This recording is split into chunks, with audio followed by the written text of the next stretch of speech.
Greetings and welcome to the 15th episode of Morrowind Modding Interviews. We're doing something a bit different today. We are recording this over Skype, so there might be a slight difference in audio quality. But in any event, we have Stuporstar with us today, the author of Uvirith's Legacy. Thank you for agreeing to this interview. No problem.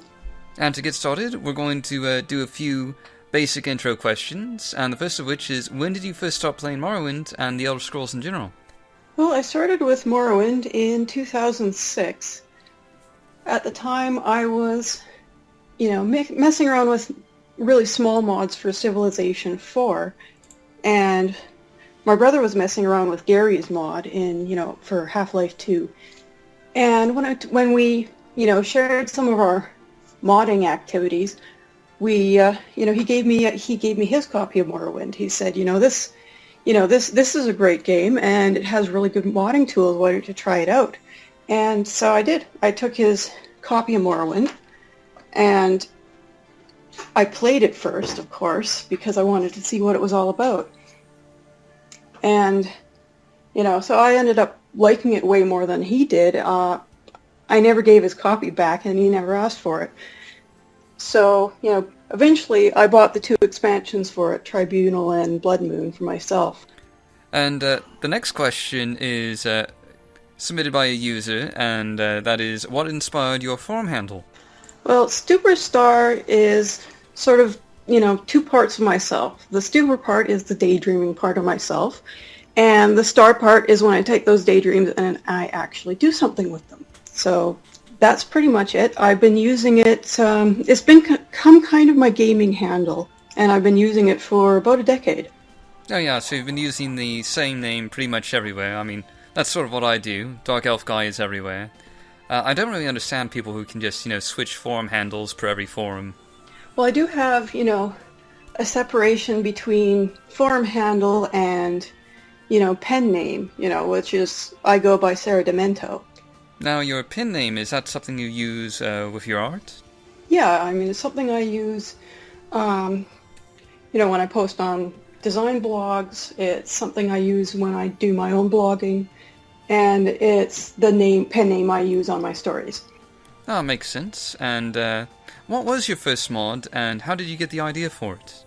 Well, the first one I tried to make was a Rethan Manor expansion, a really tiny one, mostly because, Hlalu were the first great house I played. I almost always start playing with a thief and always end playing with a mage, in these kind of RPGs. And I was just really disappointed with the manor, so I opened up the construction set and, tried to see what I could do about it. Of course, the mod was terrible. I did things like I placed objects outside, on the top of the houses, and I didn't know they needed to be activators, and so before the manor was built, they were floating in the air, and it was, the mod was dirty, so of course I never released it. It was, I don't even load it when I play anymore, it's that bad. That's sort of interesting, because I think everyone really recognizes you as a Telvanni modder, and you start out with Hlalu. That's definitely different from what I would expect. Yeah, I played through their quest line once, and it was amusing. But once I went Telvanni, I basically never went back. And sort of going into a similar question, what draws you to modding video games? I like the the sort of virtual crafting aspect of it. It's kind of a hobby, like, making and painting miniatures and that kind of thing, but it's virtual, so you don't need as many materials and tools. I find it a lot easier to make something in a 3D program than it is to do physical models, which is what I started doing. I mean, when I was a kid, my mom always told me, if I want a new toy, I can make one. And that's how I got into art school. That's how I was always making physical objects. But as soon as I had a computer that was powerful enough to do 3D, I decided I liked it a lot better. Somewhat of a minimalist in my own place, and I just can't stand having so much stuff sitting around in my tiny apartment. So being able to give myself virtual spaces with things that I in real life couldn't afford, that's kind of become where I make things. Oh, that's sort of an interesting parenting technique. I remember as a child, if I asked for a new toy, they told me to just use the toys I already have, not make new ones.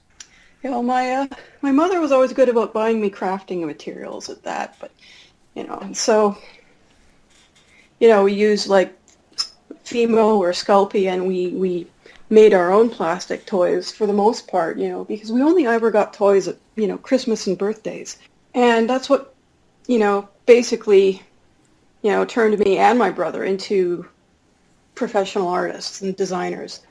Very interesting, and sort of going into the last of the intro questions here. After you found the Bethesda forums, did you immediately join, or did you lurk on the forums for a while? I pretty much joined right away because I started with wanting to mod, and I had a lot of questions. So, I just jumped in. Oh, that's sort of contrary to, I think what a lot of modders do is, we're a bit of an antisocial sort, not to draw us all into the same circle, but we tend to like to look, in my experience. Well, around the time I joined, like, for example, Fliggery was an active member. And, whenever I decided I was going to get into scripting because I wanted to do interesting things, and, he was always really helpful whenever I had questions. And, so many other modders were helpful. It wasn't my first forum experience. So I was already kind of comfortable with the idea. And I'd already played the game, so I kind of knew what it was about. So, my first posts were basically, hey guys, how do I do this? Oh yeah, I think for a lot of the older Morrowind modders, the Bethesda forums were their first forum experience, because Morrowind came out in a time period where, well, the internet was still kind of its infancy. A lot of people were sort of introduced to using it with the Morrowind modding community. Yeah, I started out online in the, just at the very tail end of the 90s, and, I started with hanging out on forums in sort of the webcomic scene. I had my own webcomic. It was terrible, but, I made all my online mistakes there, basically.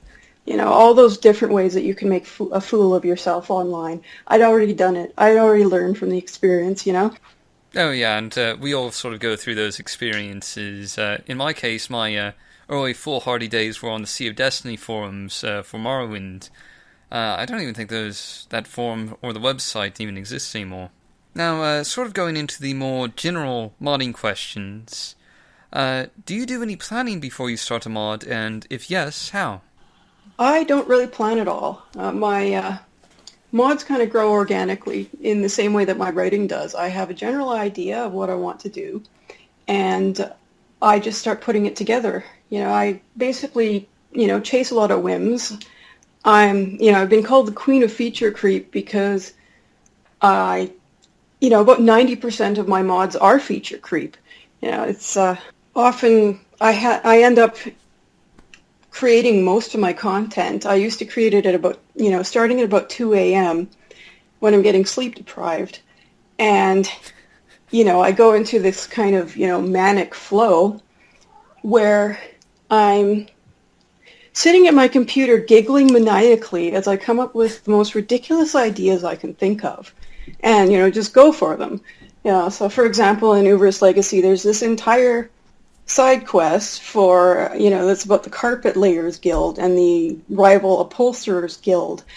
And there's also, another mod that I haven't finished yet. I spent an entire night, coming up with this quest failure sequence where you accidentally burn down an NPC's house. And so I made I made these activators for, the burnt down pieces of her house that would have to replace the intact version of her house. And of course, I showed, I think, screenshots of this in the forums.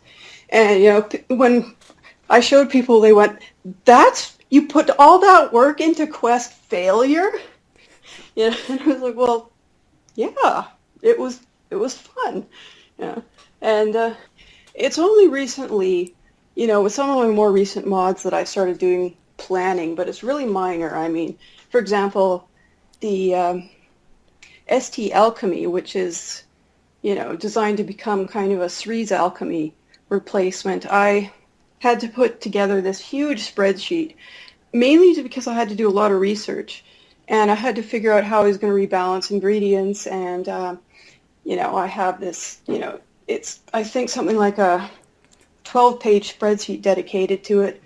For the tea mod, I had to come up with tea prices, so I created another spreadsheet for that. But usually those kind of things, or floor plans for Tel Uvirith, they're those things I create when I'm in the middle of modding, when I find that I need to do that little bit of extra planning because, it's I can't keep all of that info in my head at the same time. Oh yeah, I can't imagine doing a large-scale mod like Uvirith's Legacy without at least a little bit of planning to sort of structure it. Yeah, I generally don't. I mean, Uvirith's Legacy basically has a bullet point list of things I want to add, and that's pretty much that becomes my change log afterwards, and that's the only documentation that goes into it. Well, that is either very impressive or very much influenced by Shiogorath. I'm not really sure which. That's actually a joke I frequently make, especially at 4 a.m. when I decide I'm going to go through the entire night and not sleep. And, I come up with something just absolutely insane at the end of it. Oh yeah, the 4 a.m. is sort of what, the Shiogorath hour, would you say? Yeah. But I mean, one thing about the way I handle feature creep, though, is that I usually manage to package it up and upload it. Some people, just can't finish. They keep adding more and more and more and more stuff, and they end up never done. But I do know how to cut off feature creep when it's time to actually produce something and let it go. Well, that's good. It's a problem that a lot of modders run into, is that they don't know when to cut off feature creep, and so it ends up into this becoming this massive project. With Danae, I know she has been working on the same house mod, since she started modding, really. Mm-hmm.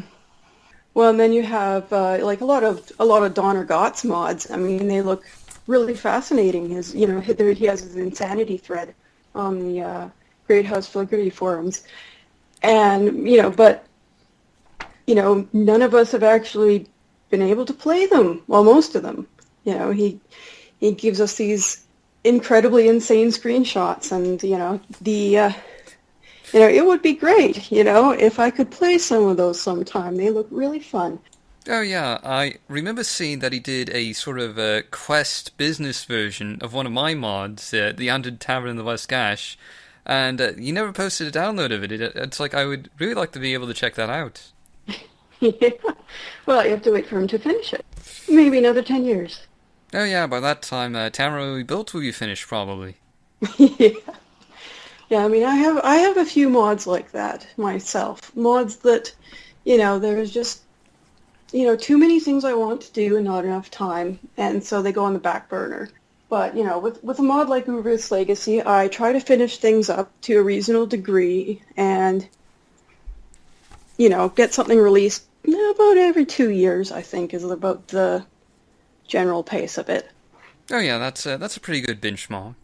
And sort of going into another question, have you been influenced by any non-Elder Scrolls games when you mod?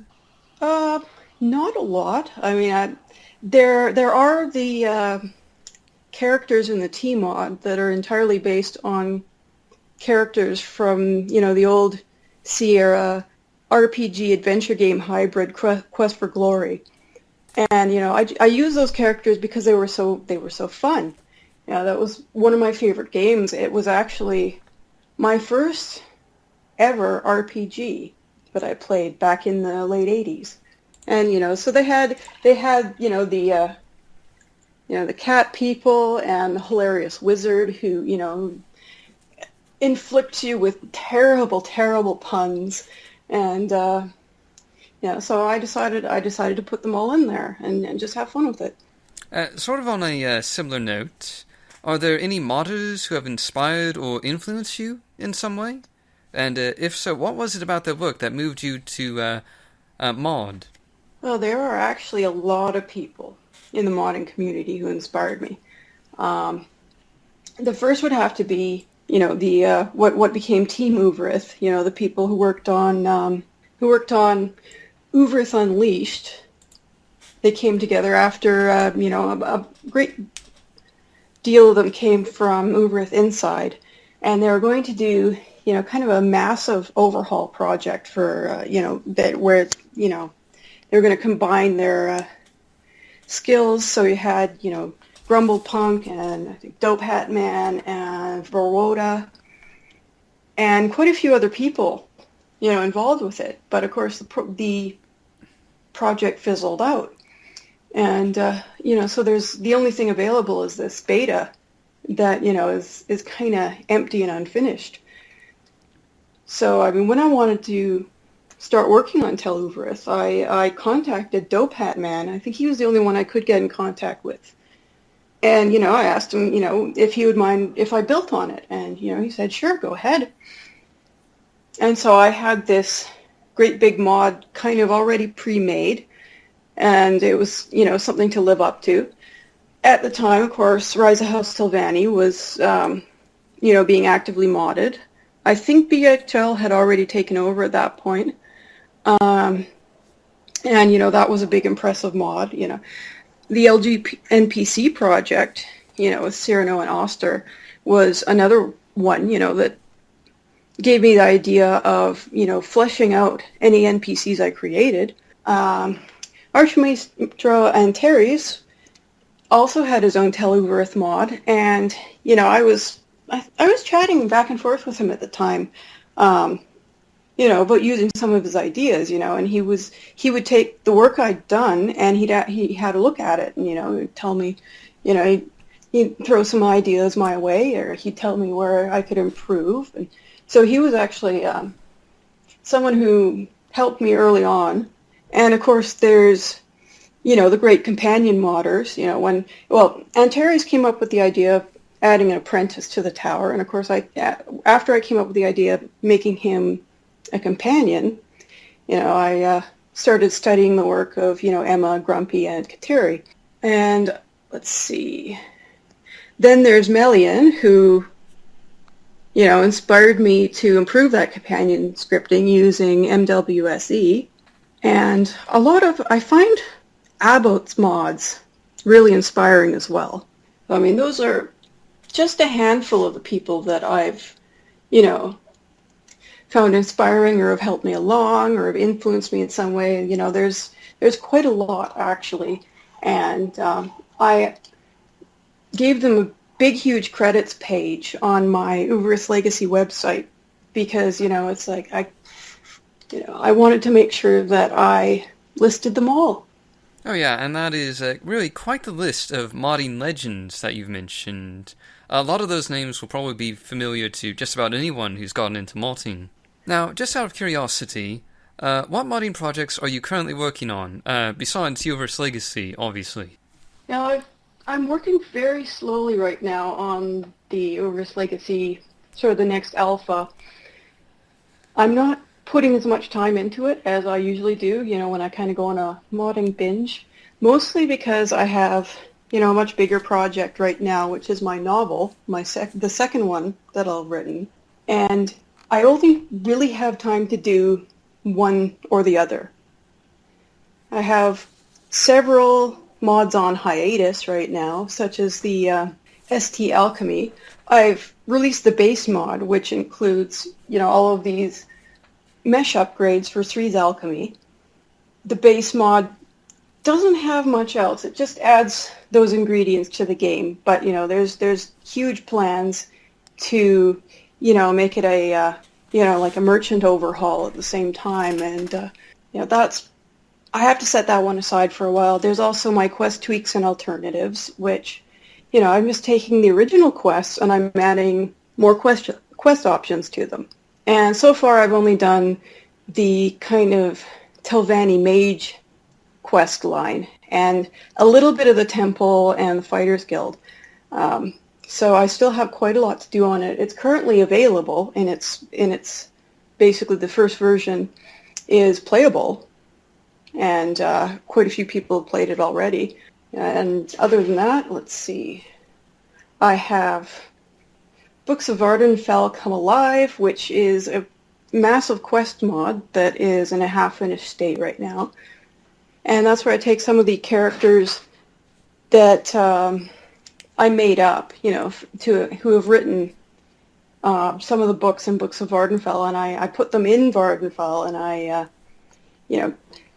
wrote a bunch of quests for them. So I have, the Madeline Madrigal, who is the great alchemist, and I've given her a house outside Tel Mora.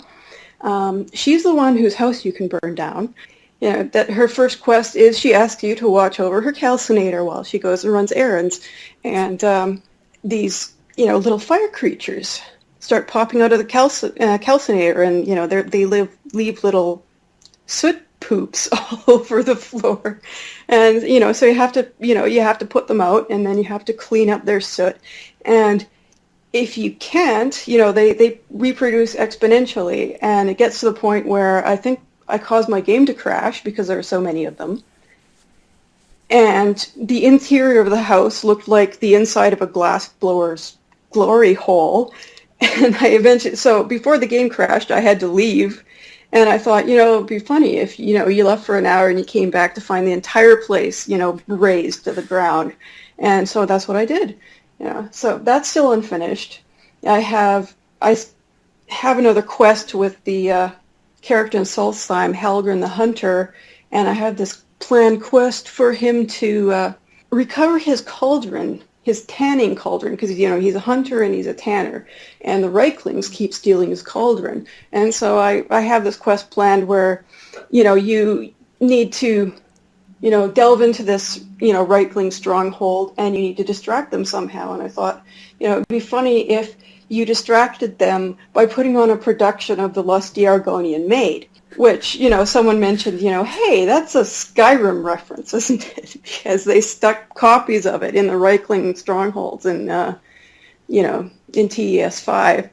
I have an unfinished Dwemer Museum, and I have an unfinished crafting resource for, crafting tools. It focused mainly on blacksmithing. That's another one that's currently downloadable, but I have about 3 times as many resources sitting in a folder somewhere that I haven't uploaded yet. So eventually I'll need to do that. And all of that is going to take, all of that pretty much has to take a back seat to this novel, at least until I get the first draft finished, because otherwise I'm not going to do it otherwise. I'll get too focused on modding and I'll forget about writing, like I seem to do every time. Oh yeah, and those are some really interesting quest designs.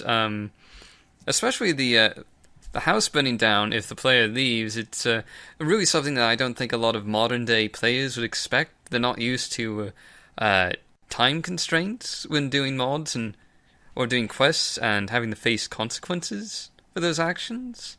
Yeah, they're not used to. It's not just the time constraints, but also, the idea that they could change something so drastically, that they could fail a quest so dramatically. And, I thought that was feature creep. I mean, that was like a fun little Easter egg I put in, because, who wants to fail a quest, Oh yeah, and it is kind of a sad state of affairs that a lot of people seem to think that the Lusty Argonian Maid is a Skyrim book these days. Right, yeah. Yeah, there's a lot of people who just, they've when they start with a game like Oblivion or Skyrim, they don't play the former. I'm kind of guilty of that myself because I haven't played Daggerfall, and I know that someday I should, but I just don't have time right now. All right, so sort of jumping ahead with this next question, I have a user-submitted question from Jack.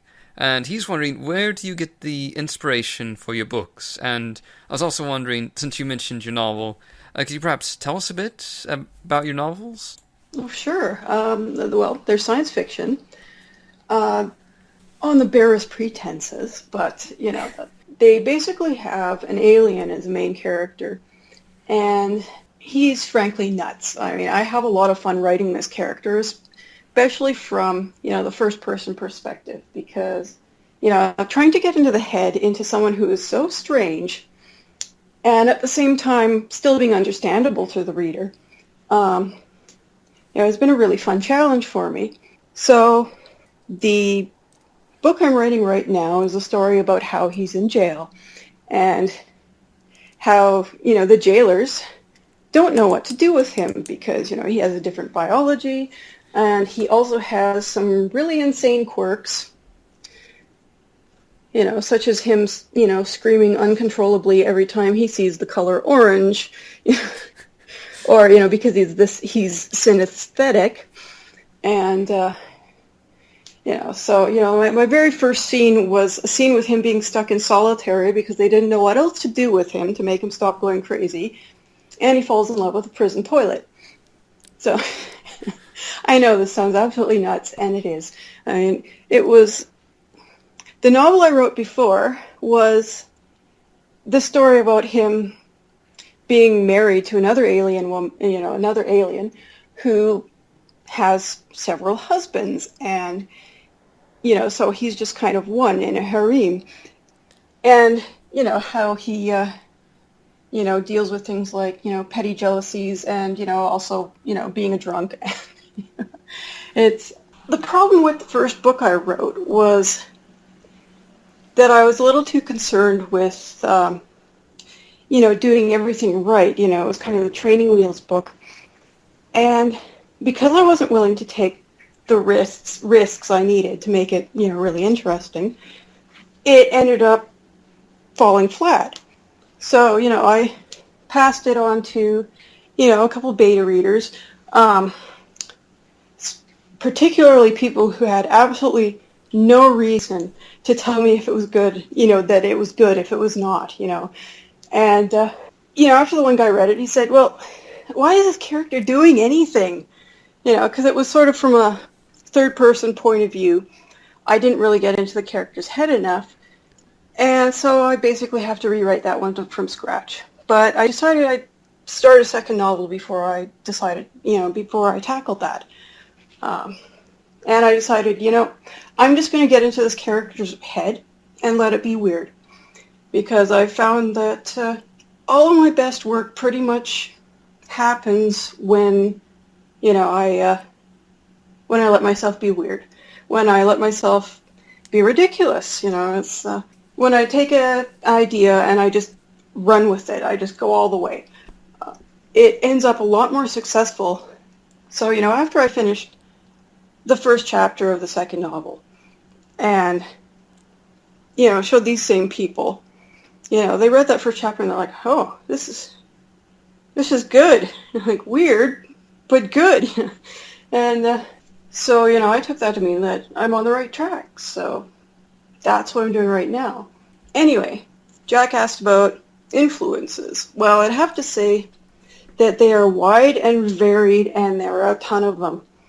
Started with, I suppose I had early influences in, my dad, who has tons and tons of science fiction novels, and of course I'd always pick them up and read them. And he was a Doctor Who fan in the 80s, and, I was one of those little kids who hid behind the couch because I was absolutely terrified. But, I couldn't not watch it, so you have that. I see A Wrinkle in Time was one of the earliest science fiction novels I read. It has pretty big influence. And then other things, science itself, I find that, Carl Sagan's Cosmos was a huge influence on my writing.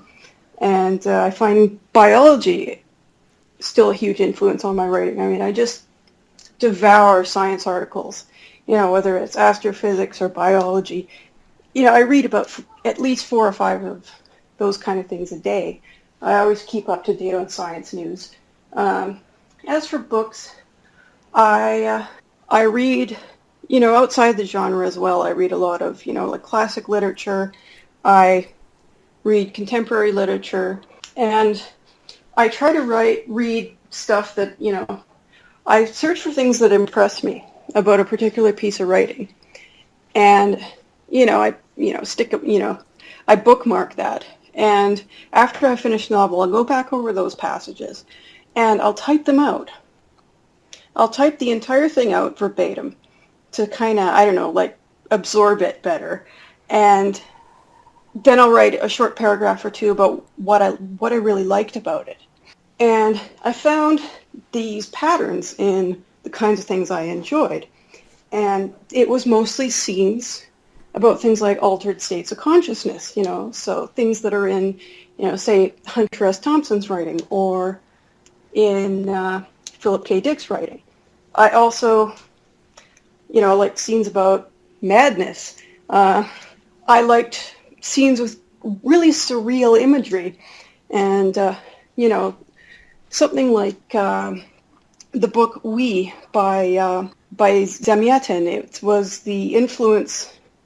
It was a Russian novel that influenced Aldous Huxley to create Brave New World and George Orwell to create 1984. So it was kind of the progenitor of both those novels.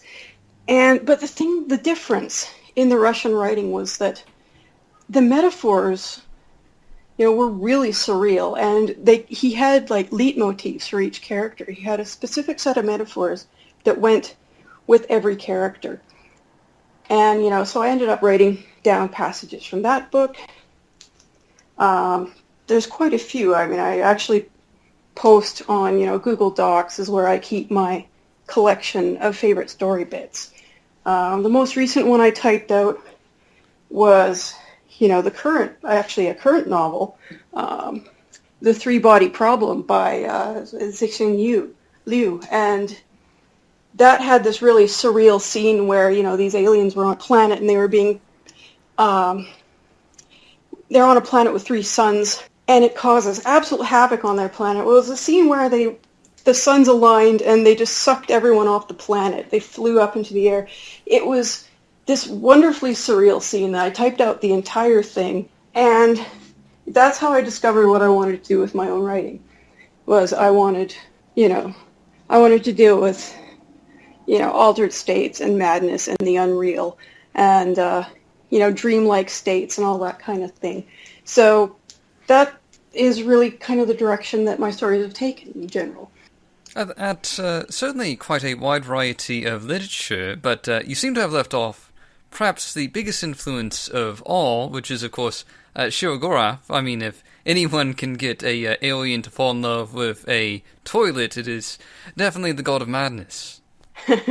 Well, he certainly takes a big role in my modding. I think Shirogorov has crawled into my brain.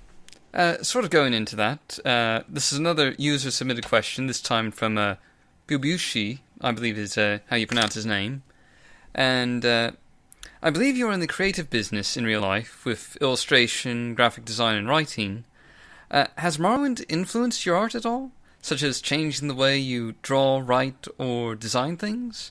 And if so, have you ever created anything that would fit more into the world of Morrowind than in the real world? I would say not really. It's actually been the other way around. My training as an artist pretty much informs everything I do when I go into Morrowind. So, for example, when I went to art college, I majored in jewelry. And I found that I take a jeweler's eye to everything I do. It's particularly when I'm making, models and textures. I'm very focused on detail. I'm also focused on the way, materials wear with use and time. And so, one of the criticisms that I give people, when they're making their own models and textures is, I'll tell them, if they're asking for my opinion, to, dirty them up. Dirty them up, scratch them up, dent them, damage them, make them look like they're used. Because otherwise, the objects in the game world are really uncanny. They look too perfect to be real.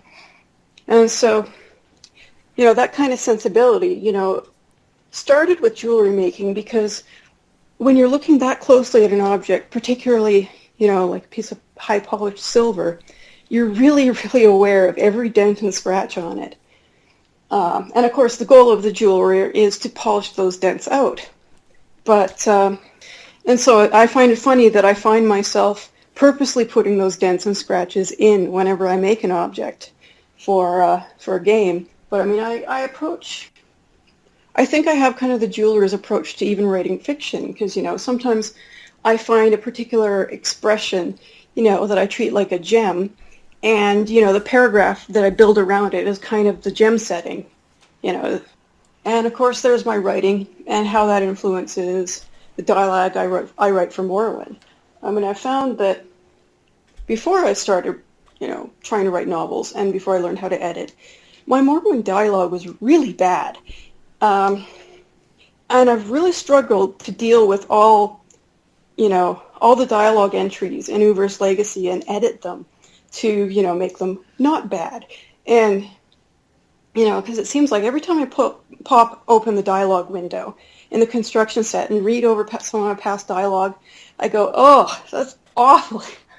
And I can't possibly find them all, of course, because there's well over 1,000 entries of dialogue in Uvirith's Legacy alone.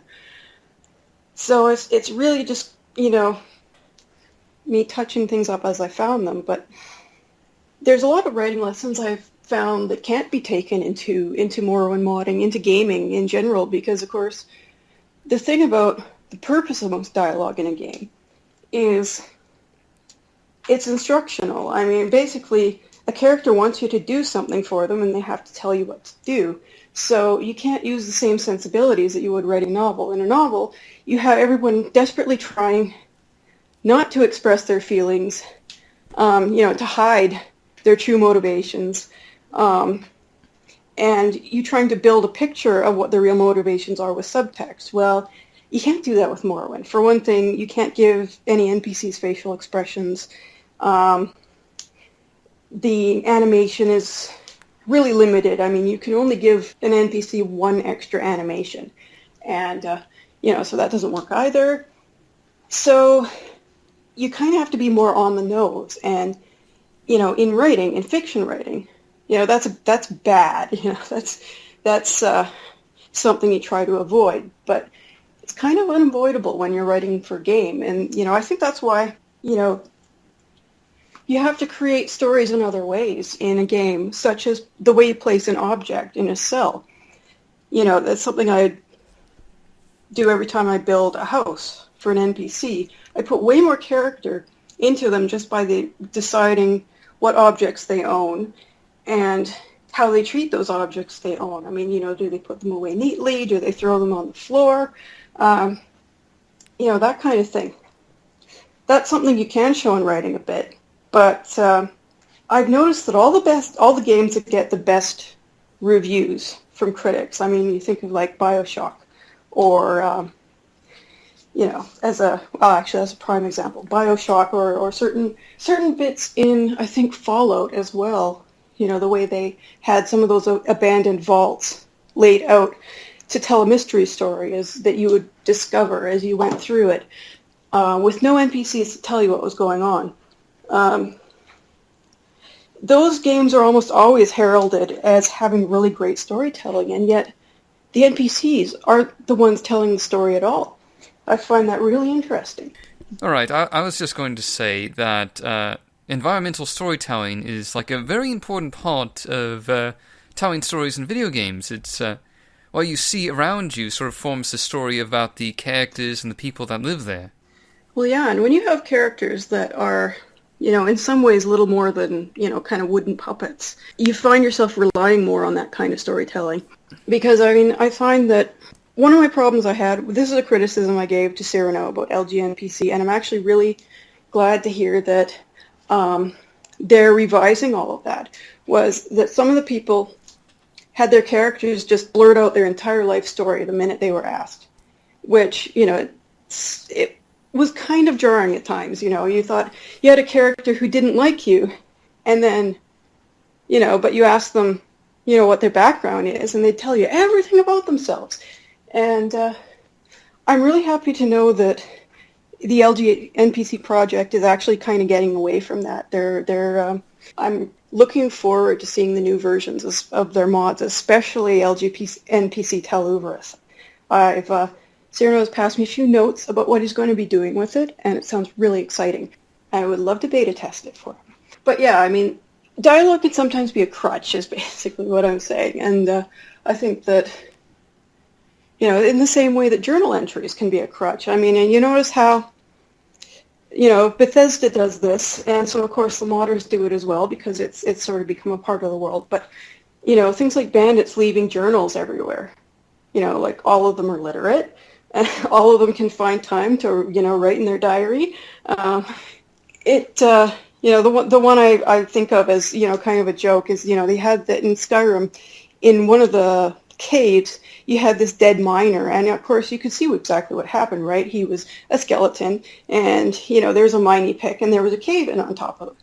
But then they added a journal entry right beside him that told you that story, and I was like, well, why is that necessary? When did he have time to write a journal entry? Especially since he was apparently captured by bandits, When did they give him time to write a journal entry about being captured by bandits? It was silly. I have equal silliness in Uvirith's Legacy. That's still kind of a holdover from Uvirith Inside, which I built on top of, is that you have the one thief running around in your dungeon, and when you confront him, he drops his journal. And it's a confession of everything he's ever done. And I thought, well, why would a thief be carrying that around? Why would a thief be writing that in the first place? Why would a thief write out his entire confession in long form for anyone to stumble on? It's something that I'm going to be removing from the next version, finally. I didn't get around to it before, but at this point, it's so ridiculous. It has to go. I have to rewrite that quest from scratch practically to make it, less silly, basically. Now, sort of moving on to more modding-related questions, since we sort of skipped ahead there for a while. How much time would you say you spend per week or possibly month modding? I think I spend about 2 to 3 months a year, cumulatively. And sometimes all at once. So, I'll binge mod for a couple months, and then I'll burn out, and then I won't touch it for a year or more. So I'm really a sporadic modder. I do it in fits and spurts. But, when you total it up, like, when I'm in one of my manic modding phases, I used to spend, like a solid month working on my mods without stopping. I mean, barely stopping to eat or sleep or do anything else. I mean, I just, go at it obsessively. And I find that I can't, I'm getting too old for that. I can't keep up that pace anymore. It's not healthy. So this time, as an experiment, I am very, very slowly working on the Uvirith Legacy Alpha in, very tiny doses while I write a novel and trying to balance them. And I don't yet know how that's going to work out for me because, I think if I worked on it, once a week for 1 or 2 hours, I would probably come up with the same amount of content that I do, over a period of a year. I would come up with the same amount of content. And, I've been doing that a bit with my writing as well. I mean, I used to sit there and just type and type and type until, I passed out in front of my keyboard. And on the second novel, I've been pacing it a lot better, but I found that when I only work on it a couple nights a week, the quality is better. So, maybe that's what I need to do from now on, rather than, my old unhealthy habit of just going at an insane pace. Well, I don't know. Sort of just focusing on modding and nothing else. That's not necessarily unhealthy. I mean, obviously this is a modding channel. If we didn't have modders do that, we wouldn't have very much content to show. It's true, but, when I was only sleeping every other day, that was really taking a toll on my health. I got that obsessive. I wouldn't eat. I wouldn't sleep. I'll end up modding myself into an early grave, and that's no good. No, certainly not. And sort of moving on to the next question, do you listen to any music while you mod? And if so, what do you like to listen to? When I'm working, the only kind of music I can really, you know, deal with is something like ambient music. So I end up listening to a lot of Brian Eno, and he came out with, this is something really interesting, he came out with an iPad app, him and Peter Chivers, who worked on Spore, that creates generative music. And so, of course, he found sounds from his own library, and you can kind of put them together like puzzle pieces and generate your own kind of ambient mood. And I find that was actually better than listening to just straight up instrumental music, because it can sustain a mood for longer. So you don't have to listen to the same playlist over and over again. Unlike, in order to maintain yourself in the same groove, you can just set up all of these puzzle pieces. And the thing is that it constantly recombines them in different ways. But as I said, it's you can select the mood of the piece, and it doesn't change. So I find I've been using that a lot more. The latest one is called Scape, and it's really interesting. I actually, recommend that to anyone to, kind of play with, see if they enjoy it.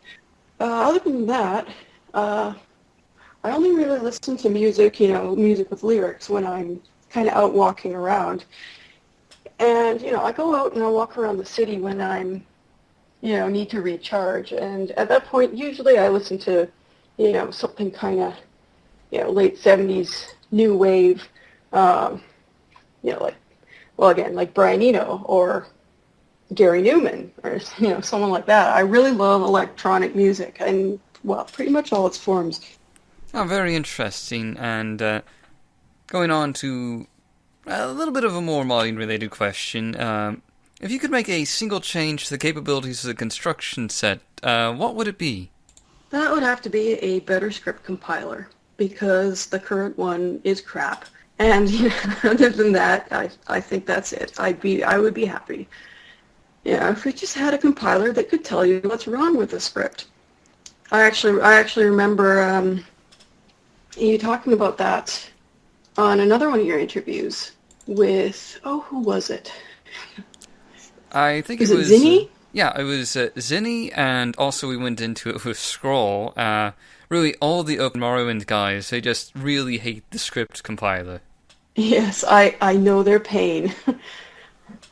It's sometimes, dealing with Morrowind scripting is, it's not really an exercise in coding, it's an exercise in voodoo. You have to do, a little dance and, beg with Sheogorath to, make it work this time. I think, and I ended up coming up with, for example, the tea mod, the scripts I put on those teacups so that you could, actually get them back when you drank them and still have them act as a potion rather than simulating it. I wrote a script that was perfectly logical, but it didn't work. And so I just kind of figured out how it worked by trial and error. And the thing that I came up with, I still look at that script and I say, this makes no sense. I mean, it's weird. The script is crazy. It doesn't follow any kind of logic I understand, but, that's what works. And I fully expect I'm going to have to rewrite them for Open Morrowind, for a non-buggy game engine. I'm going to have to completely rewrite those scripts, properly. Oh yeah, I think everyone's encountered that same issue, is that you just have to really do trial and error, and then do some more trial and error to get scripts to actually work the way they're supposed to, despite the fact that they often appear logical at first. Yeah, exactly. Now, sort of on a similar note, have you gotten any help from other modders with your mods? And if so, how have other modders helped you? I have gotten tons and tons of help. again, I have full credits on my website because there is just so many people to thank, basically, for helping make my mods a thing. I've had people make models for me on request, so like Kite Flyer and I think Chaka ZG and Melian and Antares and Melchior Dark have all made models for me on request. Drakmor has helped me fix animations in models I made myself.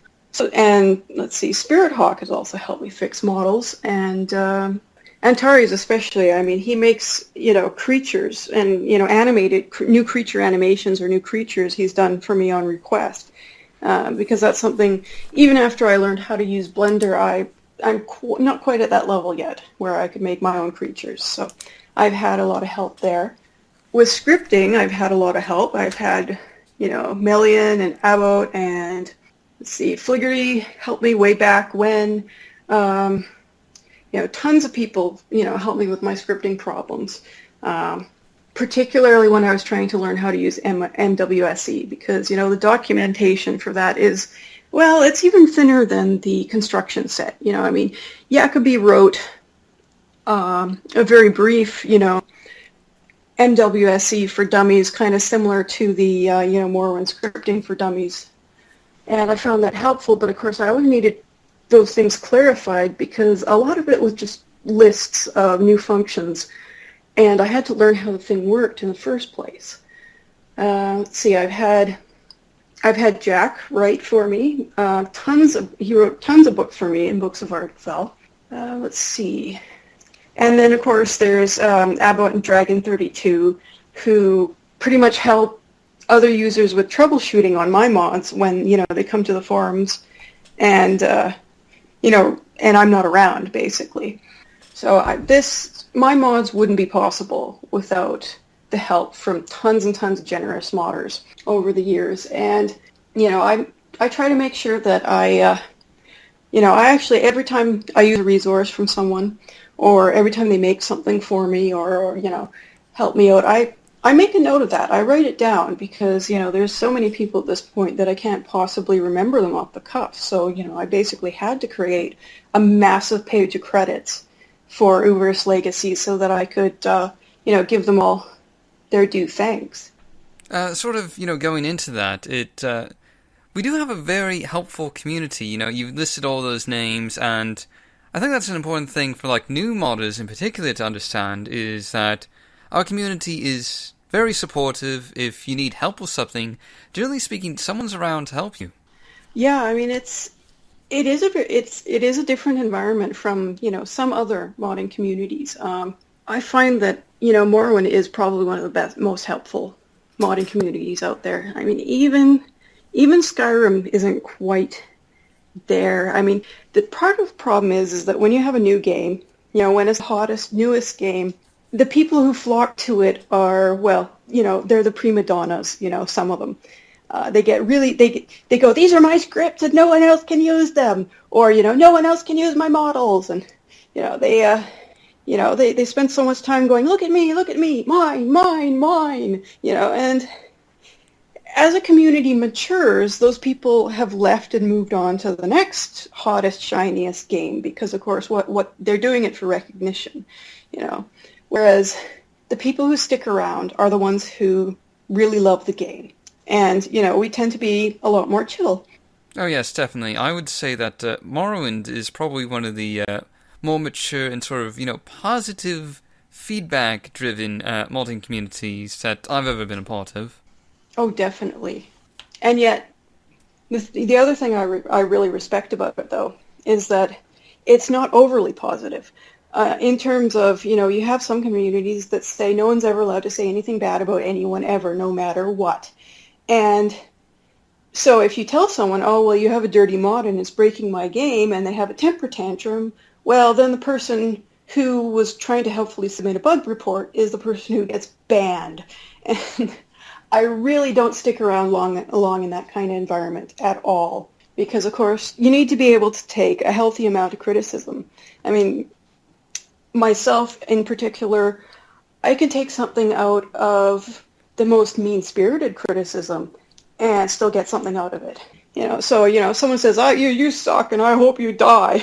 But if they give me something to go on, like, "Oh, your dialogue's crap," I say, "Oh, well, let me just have a look at my dialogue. Oh, it is crap. Oh, I'll fix it then." And, after I get over the hurt feelings and everything.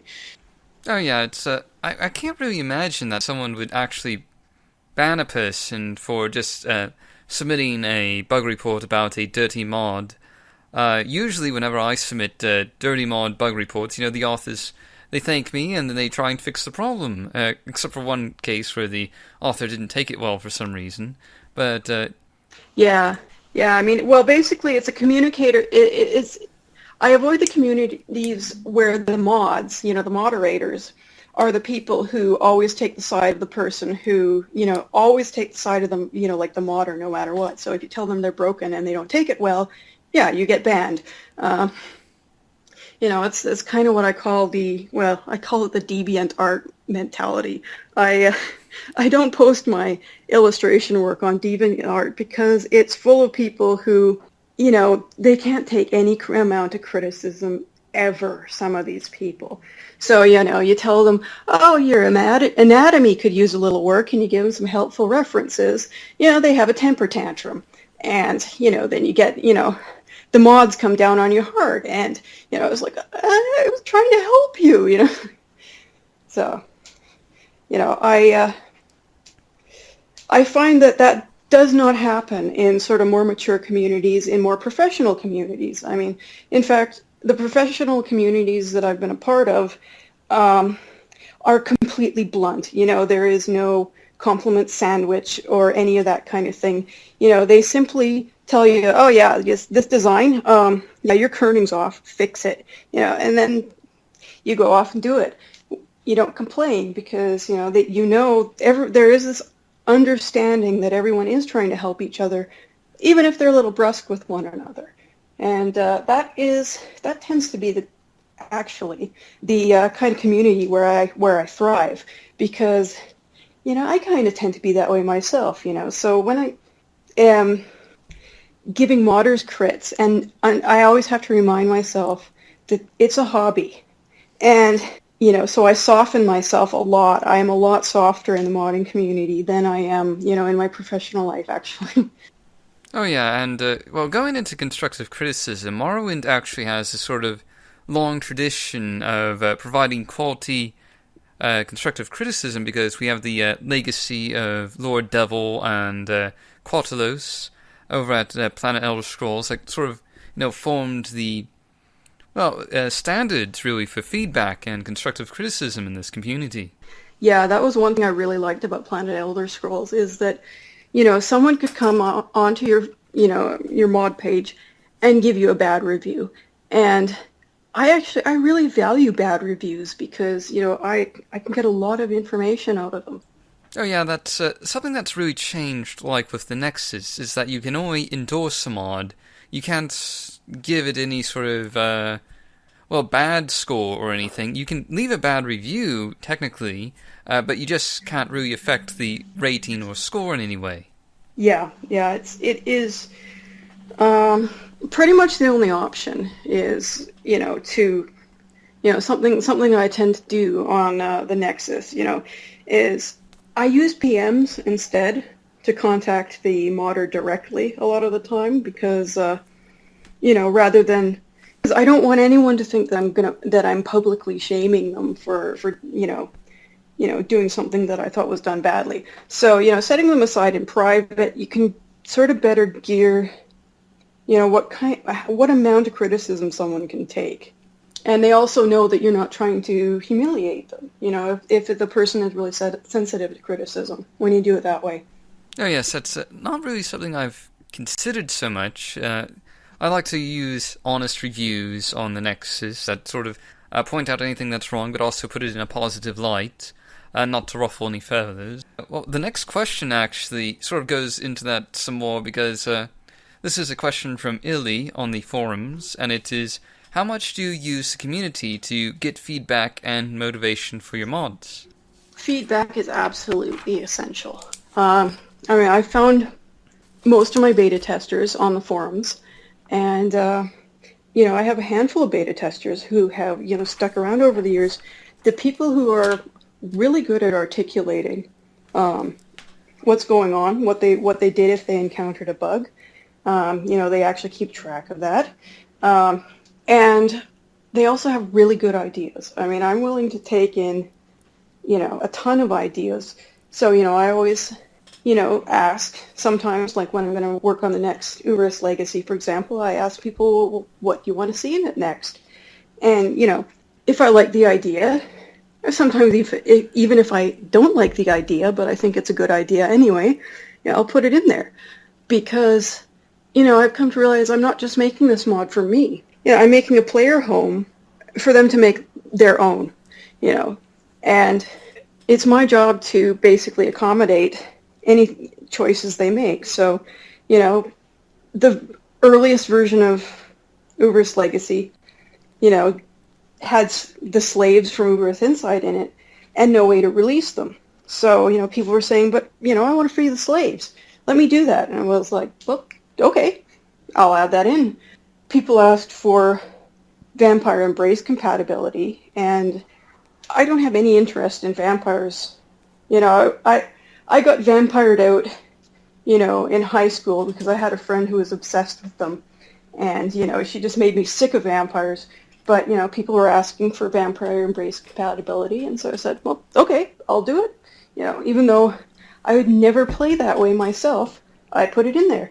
So, I think that might have a little to do with the mod's popularity over the years, is, the fact that I'm pretty open that way. I try to satisfy, a number of different people. I mean, just by adding more and more stuff. And, this is why the mod has gotten bigger and bigger over the years, is, not just because of my own feature creep, but also because of all the feature requests. And I try to accommodate as many of them as I can. I mean, sometimes, you get someone making a silly request, like, some guy way back on Planet Elder Scrolls, he's like, oh, I only gave this mod 4 stars because it doesn't have infinite quests. And I was like, that's not even a thing in Morrowind. Come on, And of course, since I've played Skyrim and seen how they've actually, implemented the concept of infinite quests, I said, well, that's not even a great thing because the quests are really generic. I mean, all they do is send you to kill the same bandits over and over again, there's not a lot you can do with that kind of thing. So yeah, I mean, sometimes I do get bad ideas from people. Not very often. Most people's ideas are actually pretty good. Oh yeah, now that you mention it, there have been a few instances, like in the Morrowind modding community, where there has been, the occasional feedback troll, like that infinite quest that you mentioned. I know there was someone by the name, I think, of Kefki or something like that, that used to be on the Planet Elder Scrolls boards, and they would, like, lowball scores for mods based on silly things, like if there was an instant death option for the player, they would rate that mod poorly just because of that, and not because of the rest of the mod, and things like that. Yeah, I have a pretty good sense of humor about that kind of thing. I've got a pretty thick skin, so, I could pretty much just laugh that kind of thing off, It's like someone asks me a ridiculous request, I just say, no! Next, please, And, of course, the infinite quest thing became a running gag on the forums for a few years, actually, because, I joked about it, and, of course, so every time I came out with a new release, someone would ask, does this one have infinite quests? And I got a laugh out of that. Now, there actually is a Morrowind mod with infinite quests called Morrowind Inhabitants Freeform. So, I mean, I guess they could go play that one if they really wanted to. Yeah, sometimes people do want things that are kind of beyond the scope of what I'm trying to do. And if there is a mod that already does it, I say, no, go download, I'll recommend a mod to someone that does exactly what they want rather than, ramming it into mine, particularly if it was done well. I mean, so things like scripted spells. I have quite a few scripted spells in Morrowind, but, when people ask me to fully integrate the scripted spells mod into Uvirith Legacy, I was like, well, why don't you just download scripted spells? I mean, I don't want to steal someone else's project, you know? I don't want to become this conglomeration of other modders' work, you know? That's not cool. Oh yeah, definitely. But as sort of going on to that exact topic, really, are there any particular modder resources you'd like to use in your own mods? There are tons. Again, on my credits page on the website, I have links to every single one of them, so that other modders can find them. But I've had, let's see, a lot of stuff from Kite Flyer, a lot of stuff he made me on request. Same with Melchior Dark and Archimaestro and Terry's. Of, kind of the legacy modders, I've used, of course, Carl's stuff, and RunSpec's models too. I really like those. The Wanderer, Lady E, Karana, Callie, Barabbas, the Duke, Dongle, No Live and Hurdy-Gurdy, Kiev's Dark Telvanni Talset, of course. I've used Denai's stuff, like Hold It, and let's see, I've used some of Plankai's armor, and Thaddeus's stuff from Nom. So, I've used a lot of resources in my mod. It became necessary to keep track of all of this stuff, which I still do. I recently, got in contact with Logain about his caves overhaul because I saw what he did, and I said, I want to do that to the Tel Uvirith dungeon. And so I asked him to use his resources. So, I have now his light shafts and the dust moats, and the lava falls. When I took them, I actually redid the lava falls for him, because when he got the model, I saw that it was just kind of a retextured, like a retextured vanilla waterfall, and I thought, that animation is a little too fast. So I had just learned how to do a texture animation in Blender, something that, well, no one since Dongle has ever done, so I had to learn it from scratch by, basically, there's no documentation. So I basically beat my head on the keyboard for 48 hours until I figured out how to do it. And, once I figured it out, I posted on the forums. I was like, I figured out how to do what Dongle did, because no one else knew how to do it anymore. So I did that for the lava falls. I made a slower animation. I rounded out the mesh a bit so it looked like globs of lava flowing over.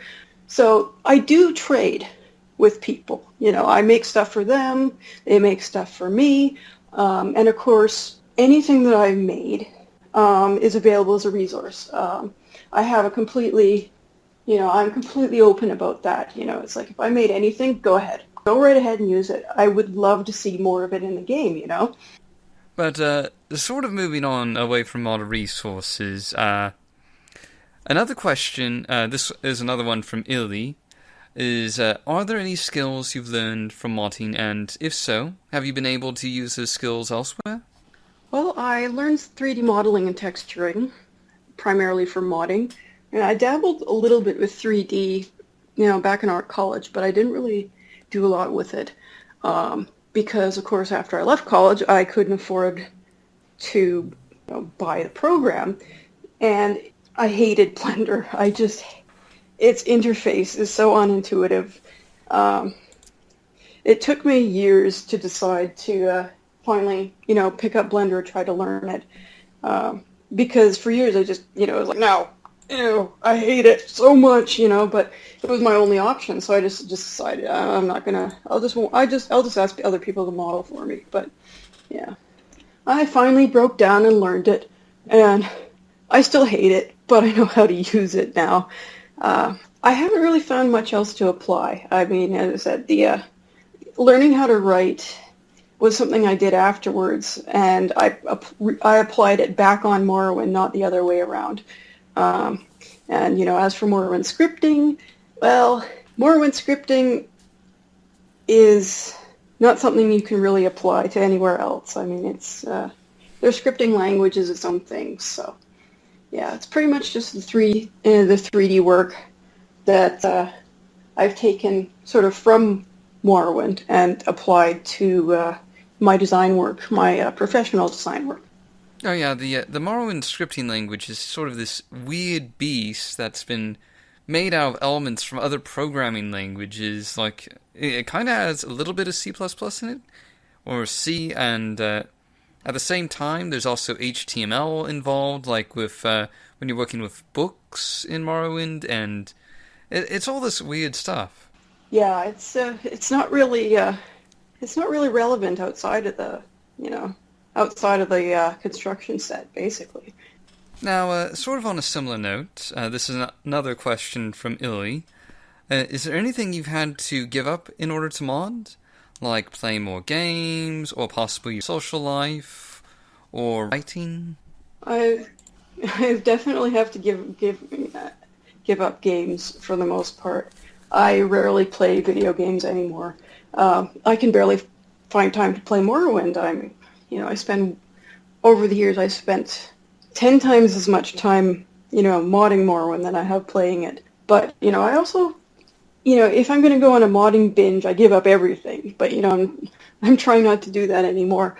I do find I have to give up on some of my reading, because, I read a ton. I read over, like, 1 million words in articles, whether it's, about science or art or whatever. I have things like blog aggregators that I use in combination with this app called Pocket that saves articles for reading later. And it's actually the one that was tracking how many words I read out of it. And, every year they're like, you read more than 1 million words. I was like, oh, God. Spending way too much time. I've had to start thinking very carefully about whether I actually need to read an article. I managed to balance it. I do a little bit of reading and writing, and and a little bit of modding a day. Now, I still, even in the midst of modding, I picked up just polishing up the Uvirith Legacy Alpha, so that my alpha tester can try it out. Even while I was polishing it off, I was still writing a blog post a week. I finished 2 books, so I think I've got it under control now. Now, it sounds like I have a terrible addiction to modding. I guess yeah, I do. Oh yeah, definitely. Modding is a drug, and it is one of the most addictive drugs I know. I mean, I know personally that 10 years from now, I'm probably still going to be modding.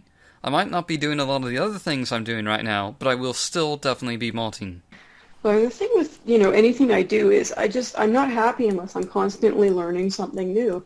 It's like, I need the, learning gives me this steady stream of like dopamine hits, every time I accomplish something that I couldn't do before. So, and so yeah, last time I did a modding binge, I learned Blender. I learned it in a month, because of course I wasn't eating and sleeping again. But I find I get bored doing the same thing. If I'm not learning anymore, I kind of get bored.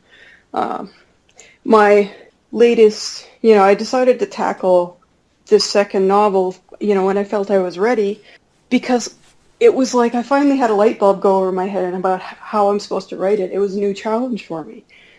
So, yeah, I have to keep challenging myself. And, that's why I might end up kind of doing things slowly and tapering off until, Open Morrowind comes out. Because, that's going to be a whole new thing to learn. It's really exciting. Well, since you brought it up, I mean, this is really jumping far ahead in our question pool here, but what do you think of Open Morrowind? And do you plan to make any Open Morrowind-only mods once it's released? Well, I know I'm going to have to rewrite my scripts for Open Morrowind. I'm pretty much expecting that. What I'm really waiting for is, when they integrate sort of MWSE functions into Open Morrowind itself. Because that's the stuff I'm really interested in. And until then, I'm probably going to hold off, because the things I want to do, I have a couple mods that I tried to make ages ago that were just, Morrowind couldn't handle it. One of them was a pacifism mod, and I got there was just one part of it that that killed one of the major features I wanted to add to it, and that was I wanted to be able to subdue and tame creatures in the game, as part of this whole playing an entire game not killing anything. That was my goal. And the thing is that the problem is with Morrowind's instancing. When you change, say, like a rat, just a generic rat, when you change it with the script, or, you change its flea setting, it's applied to every single rat you encounter in the game. I tried adding a spell to permanently calm it, and the spell ended up in, affecting every single rat in the game. It was ridiculous. All my attempts, I finally picked up MWSE. I revisited it, and I found even with MWSE, I got so close to making it work, but then the game crashed as soon as there was more than 3 rats in the cell with me. So I had to give up on it. I had another mod that I wanted to do for years. It's called Gwarzashi. It's actually based on the Afghani sport buzkashi. And so basically I needed a bunch of players riding Gwars. And, I took a look at Abbott's scripts from his Gwars mod, and I thought, trying to coordinate that for even a half dozen NPCs at a time and the player, where they ride Gwar and they try to, pass an animal skin around and try to beat each other up for it and so on. I just thought, what, I'm going to wait. I'm going to wait until, I have a less clunky game engine to work on that one. Oh yeah, there are a lot of things that are kind of difficult with the current Morrowind engine. And sort of going into that, are there any particular features and or mechanics that you are really looking forward to being de-hard-coded in Open Morrowind? Well, for me, it would be spellmaking. I want the base spells de-hard-coded so that I can create actual new effects.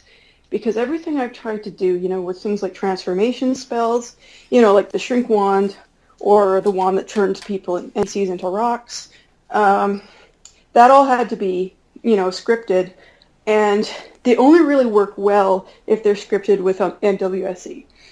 So, it would be so much easier if I could just, add that spell in the construction set without, all of this fancy scripting. So, yeah, that's something I definitely want to see is, the de-hard-coded spells. And other than that, so yeah, that covers it. Right, so sort of off topic, but are there any other games outside of Morrowind that you enjoy playing? I know you mentioned you sort of cut off a lot of gaming already, but if there are any other games that you enjoy, what is it that you like about them? Well, I like mainly the only other game I play these. I dabble in Skyrim, a little bit, but, that's the only major game I played lately. But the game I love it too much, so much that I have to watch for, those addiction behaviors when I'm playing them, is Dwarf Fortress. I started, like a lot of games that I play, I love Dwarf Fortress because it's a lot like Dungeon Keeper, and I love the Dungeon Keeper series, back in the day, the late 90s. And, for years I played Civilization because, that was the only sort of thing that quite, satisfied that builder itch, I guess. But then Dwarf Fortress became, it's an indie game, it's written by one guy, Toady, and his brother, I think. And it is just this insanely long project. I think he has something like a 20-year development plan for this thing, because he's trying to build this world. It's all in ASCII, and yet he takes the time to hard code things like the physics of arrows, and things like wind resistance, and he codes in what body part they're going to hit, and all this unnecessary crap. even without graphics, even with a brand new computer, this game just kills my frame rate by the time I get like too many dwarfs into my fortress, because the computer's crunching so many numbers to create all of these completely random scene generating generative behaviors that it slows my computer down. I don't think I've ever actually like finished a game of Dwarf Fortress. I mean, basically I play until I get good at it. At that point it's boring, because the game's motto is losing is fun. So I mean, unless things are going horribly wrong, like that's the whole point of the game. You have these dwarfs, you send them to build a fortress, and it gets invaded and just gets hammered and hammered and hammered by like goblins and demons, and the dwarves themselves periodically go insane.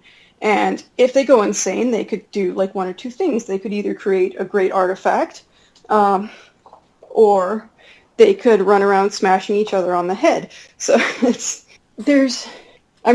you were to basically filter like pure Sheogorath in game form, that's Dwarf Fortress. Toady is Sheogorath.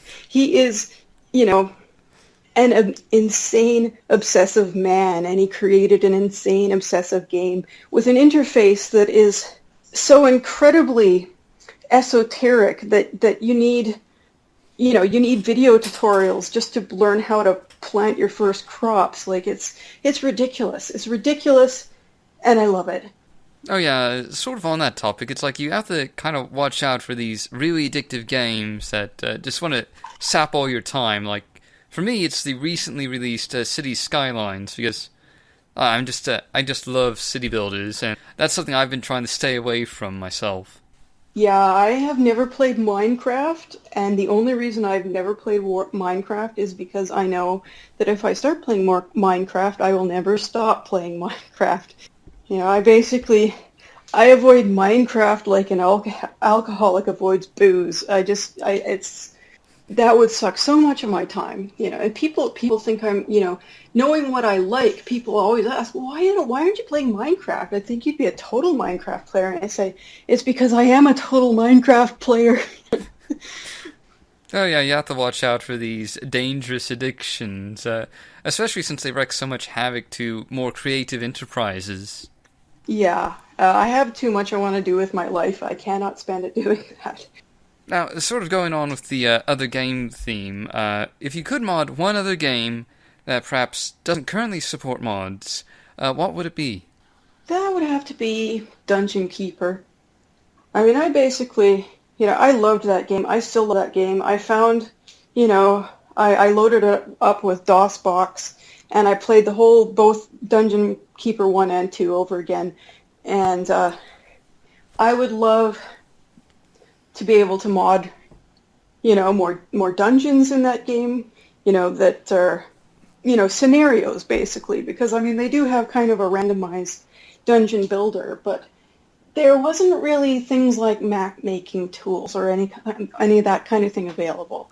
It would also be nice to be able to update some of the mechanics, and, even the graphics, probably. I mean, they're old graphics, but I find that quite fine. I play those old, I go, for a walk down memory lane. I play some of those old Sierra games that were just like, 16-bit sprite animations. Graphics, I can live without it.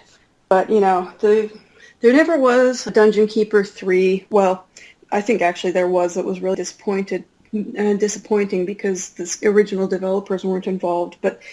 And I've seen games for people who are trying to recreate Dungeon Keeper. But I don't know, nothing else. There's really nothing else quite like it. And if I could, bring that game, up to speed more than 15 years later, I think I would do it. Oh yeah, I was sort of thinking that there had been a new Dungeon Keeper more recently.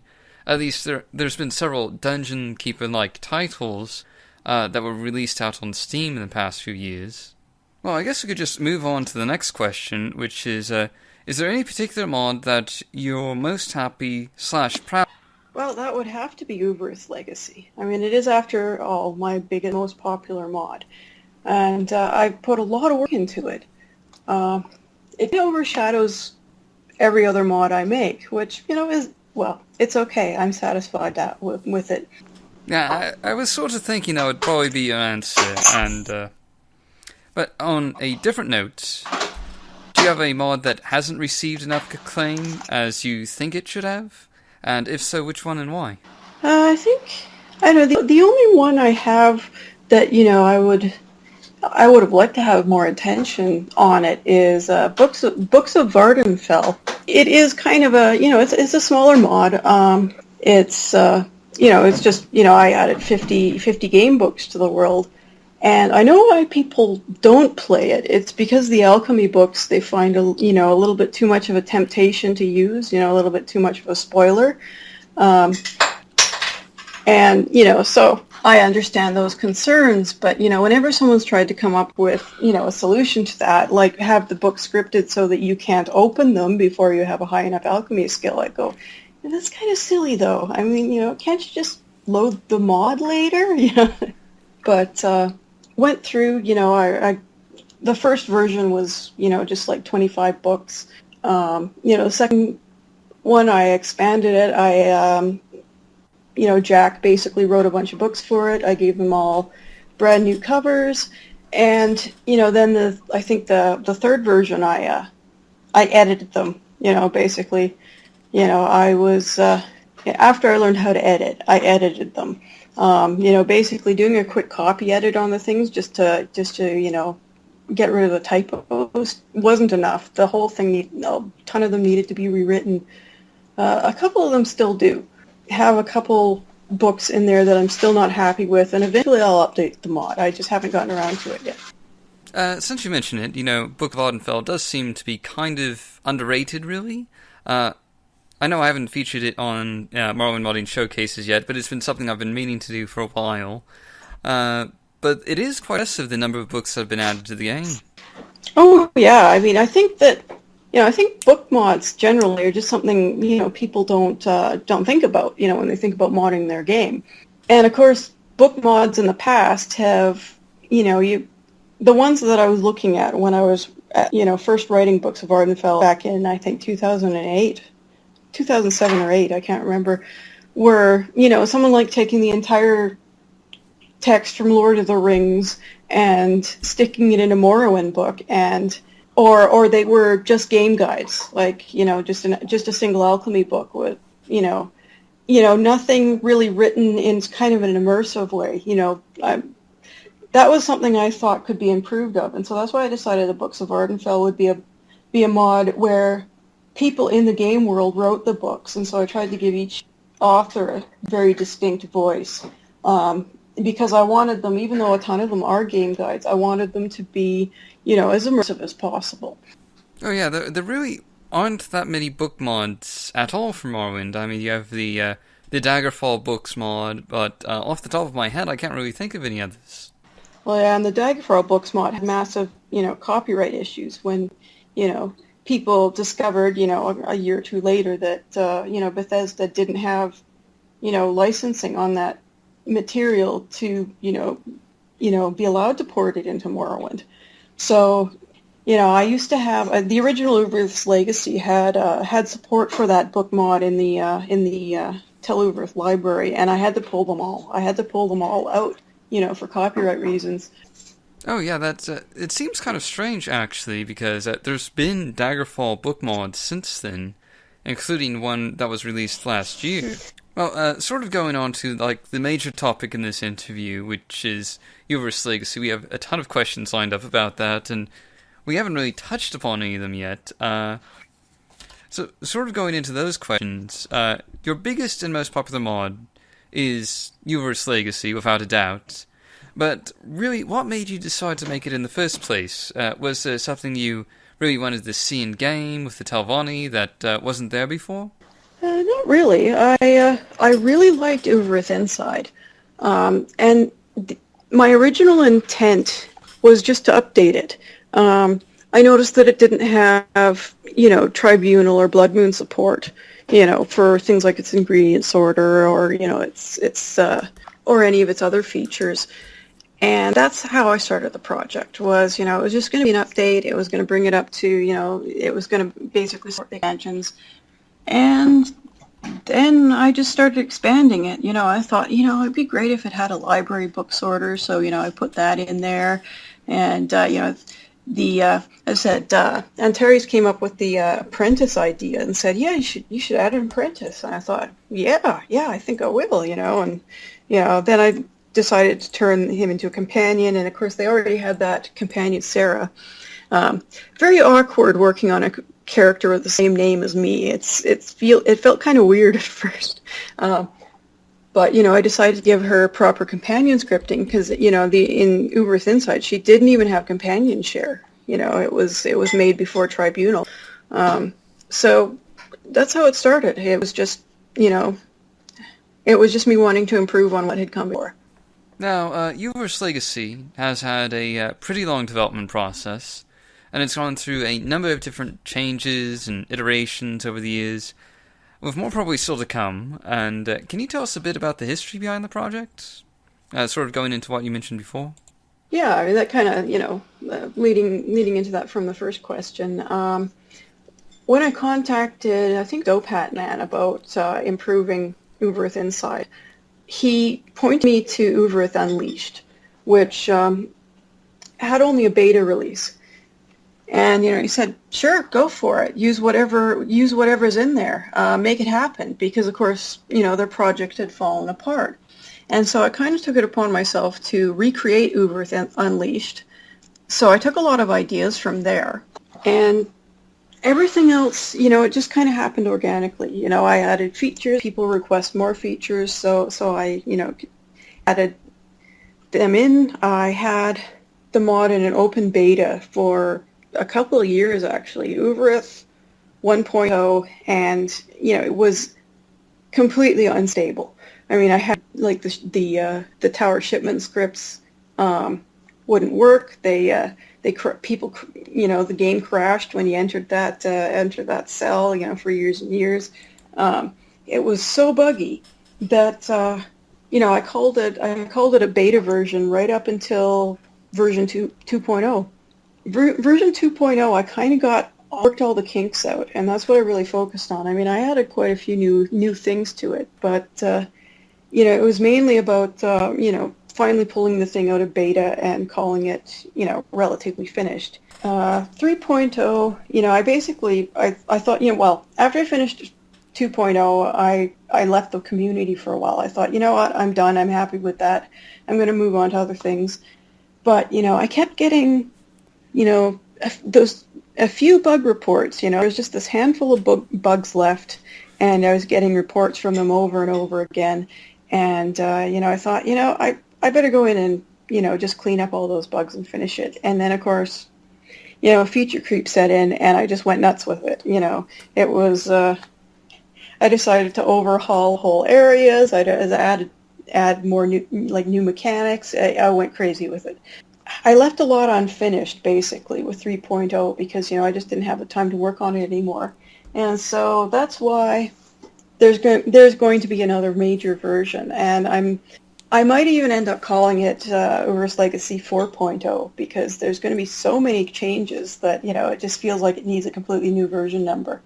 As I said, right now, there's an alpha that has, I've only given it to one alpha tester because, he's ready to work on it right now. That's Jason073. He's one of the best alpha testers, one of the best beta testers I've ever had. So when he asked me if I had anything new in the works, I came back, I cleaned up what I had, I finished off a couple quests, and, I said, here you go. You're the only one who gets to play it. It's like, it's only half done, but everything that is done is playable at this point. Now, that sort of leads into another question. Conveniently from Jason's 073, and that is, what new features do you hope to add to Uvirith's Legacy in the future? Well, let's see. I got the Atronach Smith. Antares even made me a a blacksmithing atronach for me. It has an animation where, you know, it wields a hammer and hits an anvil with it. And, you know, it has this Daedric forge. I built these lava forges. I've actually, part of my forge resource, you can find it on Great House Fliggerty. I have a Daedric forge, and, you know, basically you can you can use it to summon the atronach and have it smith all new armor. I haven't finished the armor yet. I only finished one set of, you know, what I call atronach glass. I have a set ebony for it that, you know, I want to make a little more unique, and then I need to figure out what I want to do about medium armor. Let's see. Things I haven't, like, I've overhauled the dungeon, mostly to make it prettier. I added, you know, new orders that you can give to slaves, and I need to add a quest, you know, I'm going to add a whole new quest for the, you know, to do with freeing the slaves.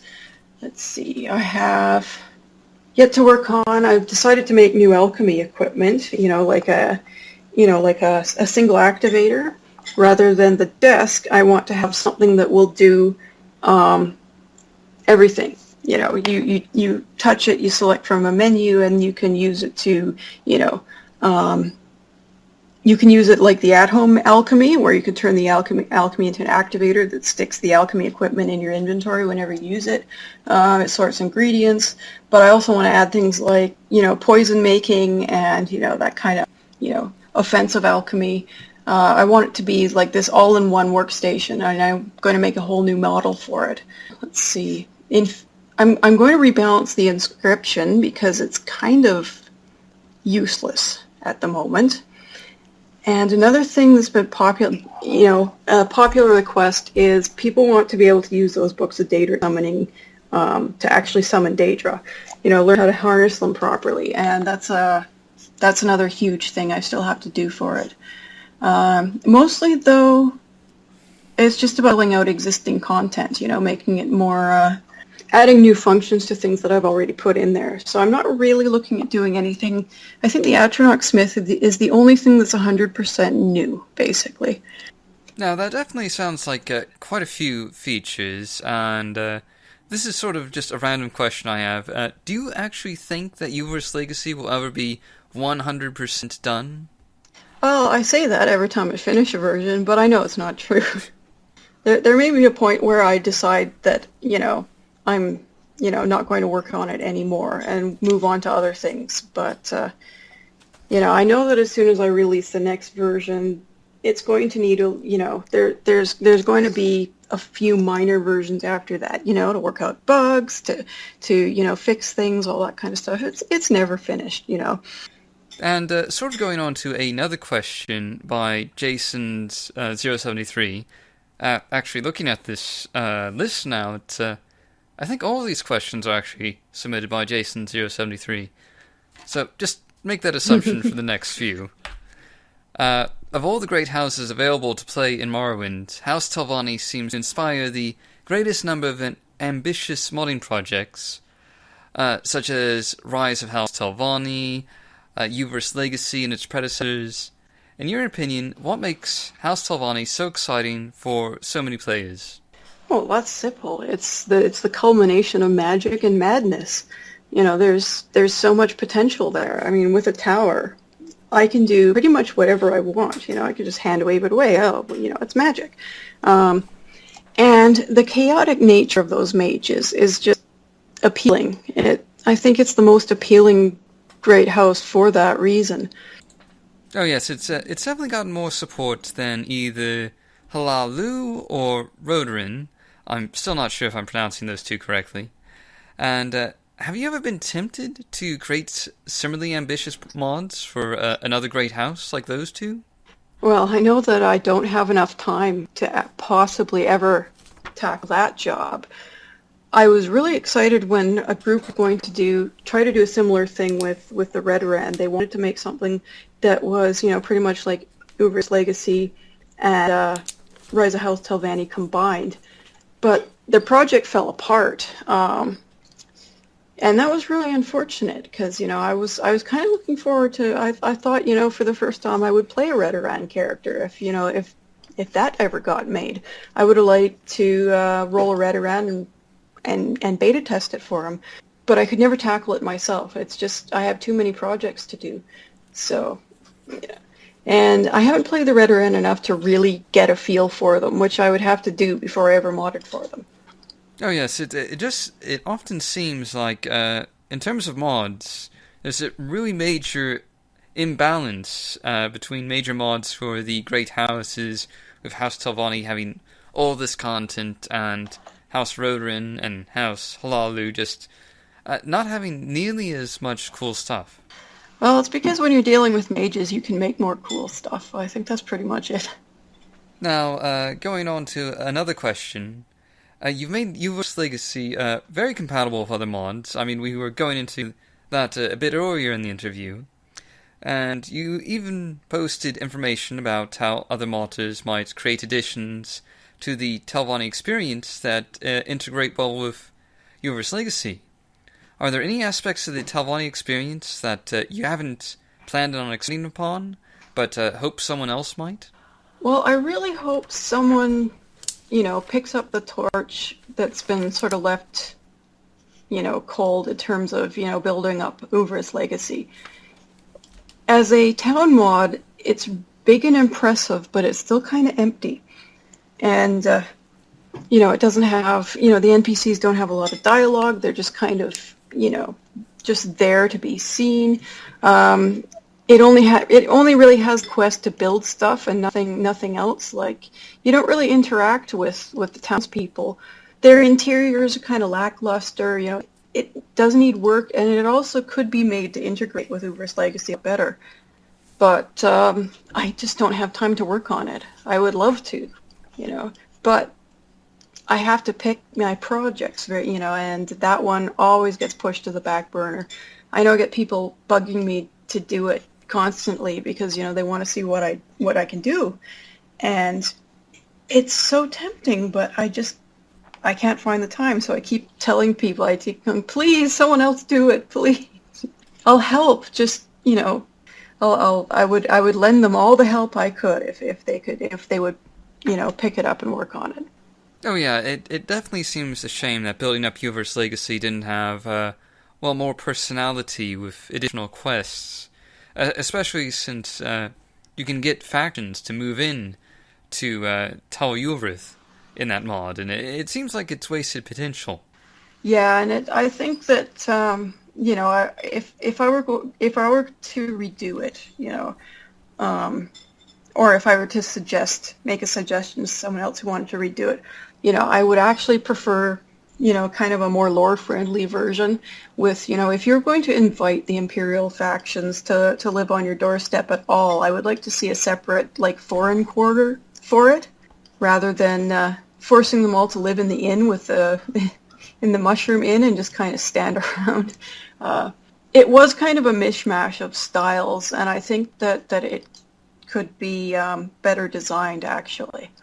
Oh yeah, definitely. It actually kind of surprised me that they even included the option, considering how anti-imperial House Telvanni is. Well, yeah, and I mean, that's what I mean by lore-friendly. I mean, I get why he did it that way. I mean, it's kind of like it's giving the player whatever option they want.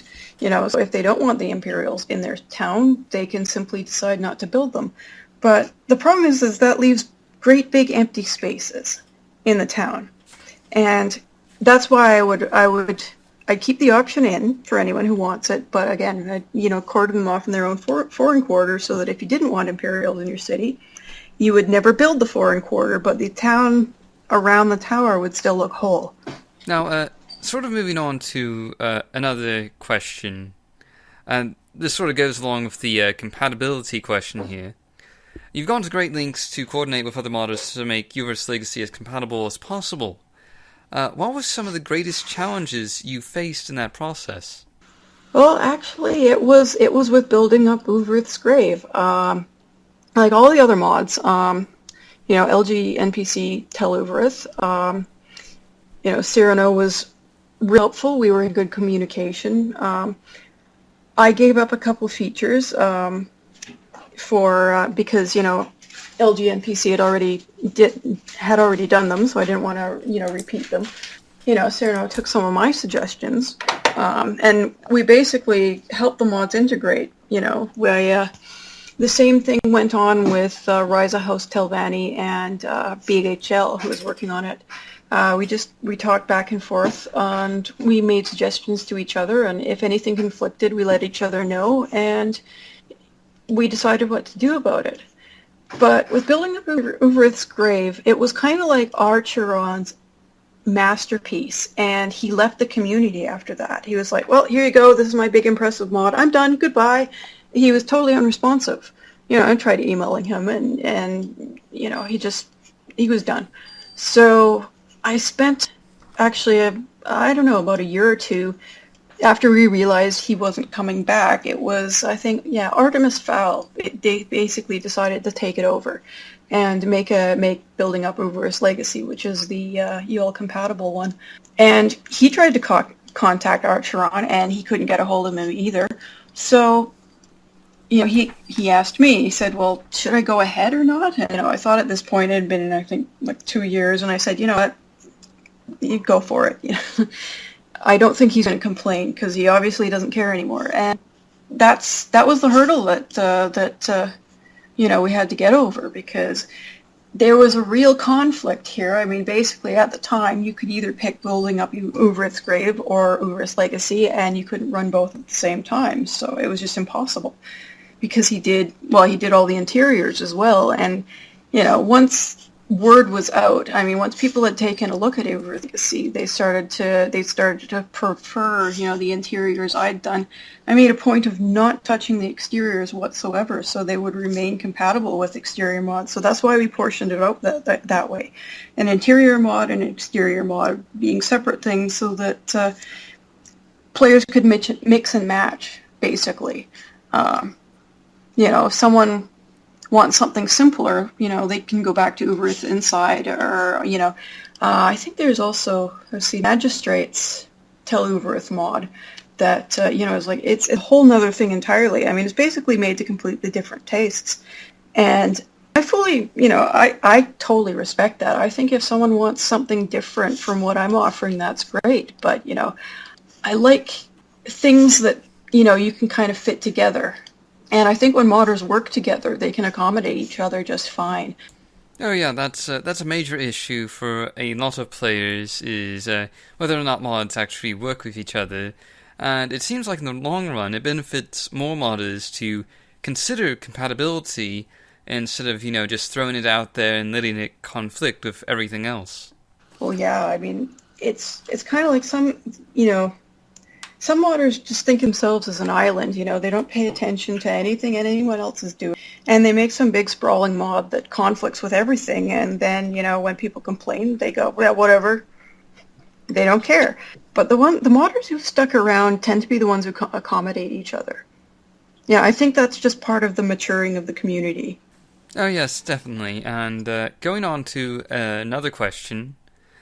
Some of the quests and decisions that the player can make in Uvirith's Legacy can have many different outcomes and solutions. When designing quests, do you usually have all the solutions planned in advance? Or do you usually get an inspiration after you've begun implementing the beginning of the quest? It's usually the latter. I start off with, just one quest idea. And I start branching off the paths when I try to imagine what the player would want to do. So I'm trying to think like, a person who is coming to this, who's talking to, for example, talking to an NPC, and how many different kind of reactions they might have. And I try to include as many as I can possibly think of. Other times I have people request more options, and I put them in. Because I can't possibly guess everything someone would want to do. It's the same thing that I did with that quest tweaks and alternatives. I was playing. It was during my last playthrough of Morrowind that I decided to do is just go through the original game and play as many quests as possible, and I found myself reacting to quests like, well, why can't I do it this way?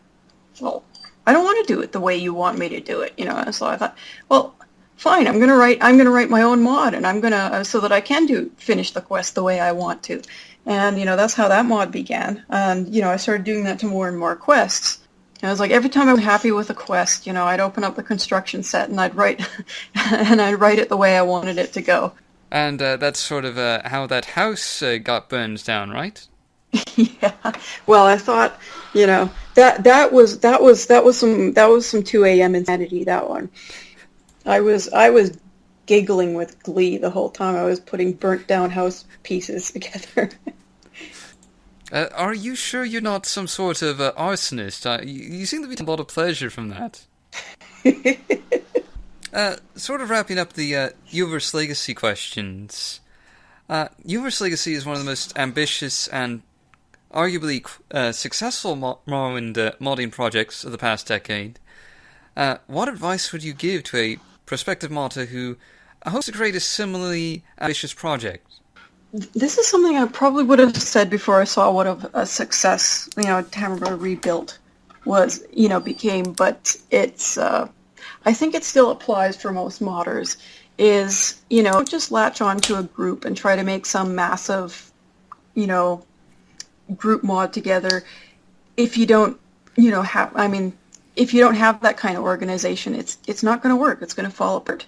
The thing that made Uvirith's Legacy a success was the fact that I let other mods sort of take half or more of the weight off of what I was going to. So of course, Rise of House Telvanni, is a completely separate mod from mine, and same with LG NPC.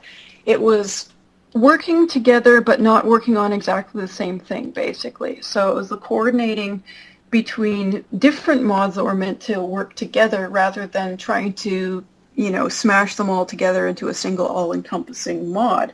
And I think that's why the Redoran project fell apart, was because, it's like when you have a group like that, when one person falls out of the group, due to real-life obligations or something like that, if the group is that dependent on them, then it kind of tanks the whole project, whereas, Tamara Rebuilt has fared a lot better just by having a system that lets people come and go all the time. They have other modders who can pick up the slack when someone drops out of the scene, that kind of thing. I'd say, if someone wants to take part in, I'd say that a new modder who wants to volunteer for that, that sounds great. I would volunteer for a TR if I had the time. I know I can't, with all the other things, all the creative projects I'm doing right now, I just can't commit the time. But otherwise, I totally would. The same has gone for LG NPC. I wanted to work on that one for ages, but I could never find the time outside of my own projects to do it either. So I'd say that the best advice for someone who wants to create their own mod that is as expansive as one like mine is to start small and just, let it grow over time. I mean, this mod, I think I released the first beta in 2008, so it has taken me a long, long time to build the mod to the point where it is right now. So patience, really. But I would also say the other thing you need is commitment. I mean, you need to be able to, if you want to build a big project like this, you need to be able to finish your ideas. Because if you always drop, so it's like you focus on one aspect, so you focus on one quest, and you finish that one quest, and then you test that one quest before you add something new. The same thing with scripts. Something I had to learn the hard way is that if you have a ton of scripts that are all the same, like different versions of things, for example, in the T mod, the teacups, I think, had something like over 700 scripts were required for each individual teacup. It was insane. I did the smart thing and I wrote one teacup script and I tested it fully before I went and wrote the next 700. Because if I hadn't done all that testing before I wrote those 700 scripts, then I would have 700 scripts to fix. So, yeah, it'll basically focus on one tiny aspect of the project at a time, get that complete, and once that's working well enough, then move on to the next bit. Very good advice, and really the testing thing, that's very important, because if you wait too long to test your mod, it's then you have all these errors, and nothing's working right, and then it just sort of dissuades you from continuing work on the project. Well, sometimes when you haven't tested incrementally, then you have a ton of errors and you don't know where they're all coming from. So, you end up, it's kind of like you don't know where the weak spot is when you built too much on top of it. So it's good, test often and test early. Oh yes, always good programming advice, really. And sort of going on to a more fun question, this is from Jason's 073.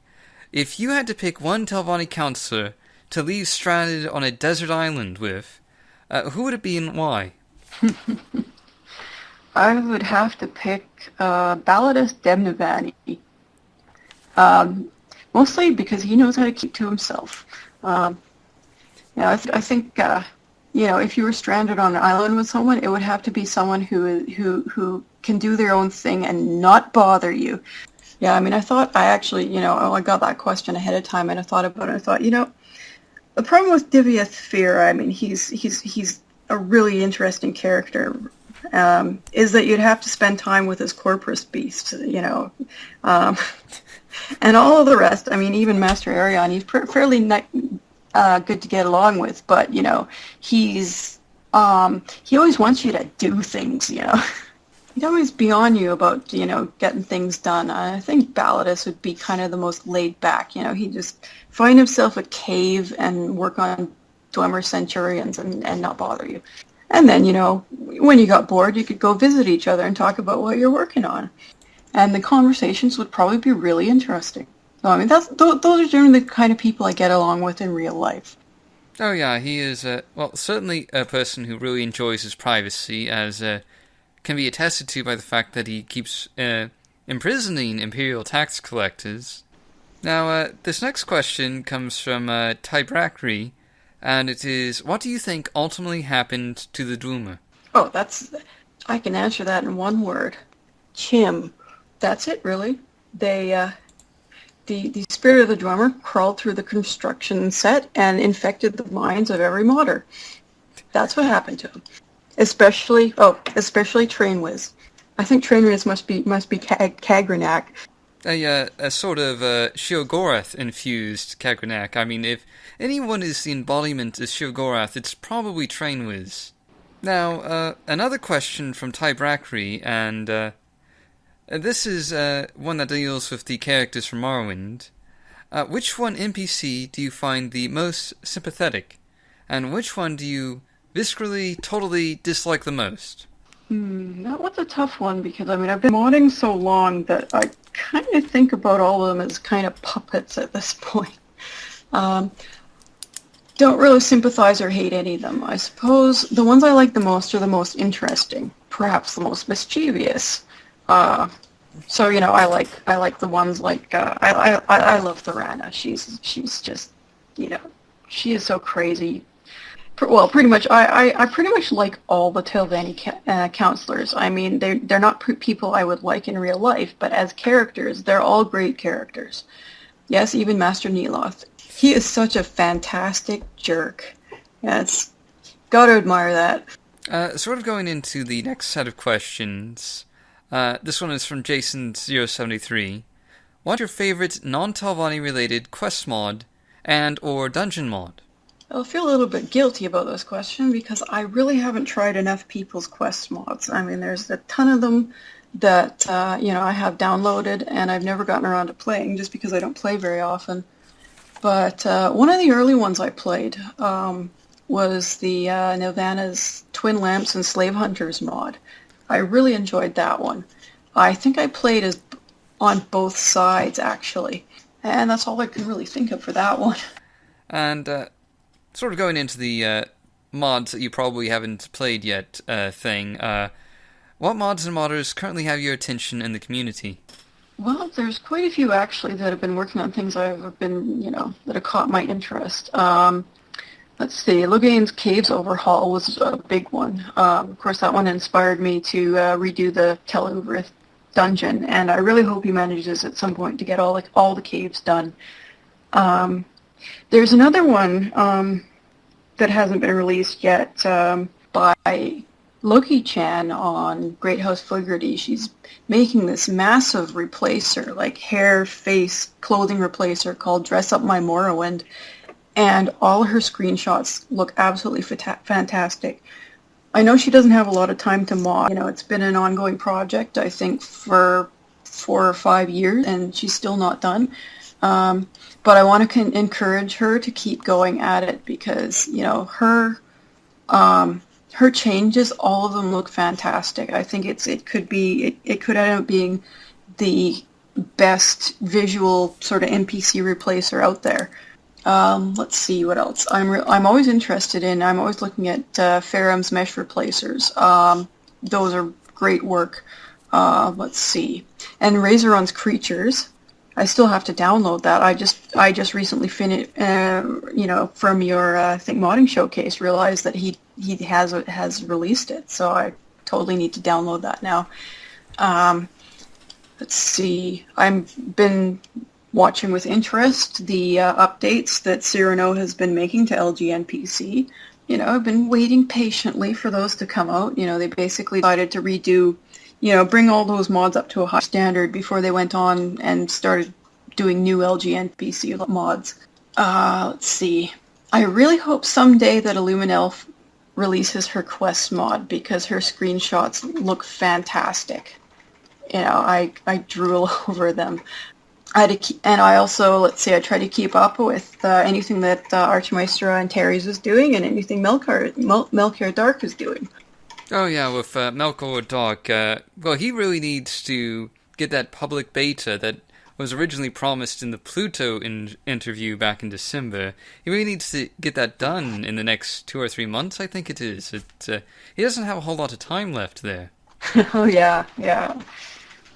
I remember you bugging him in his interview about that. Yeah, I can't wait to see what he's done either. Now, sort of going to a similar question, are there any mods you look at and think, I wish I made that? I think I thought that when building up Uvirith's Grave came out. I was working on Uvirith's Legacy at the time. I had not released any version of it yet because it was just kind of in its infancy. And I mean, that just kind of dropped on the community like a bomb.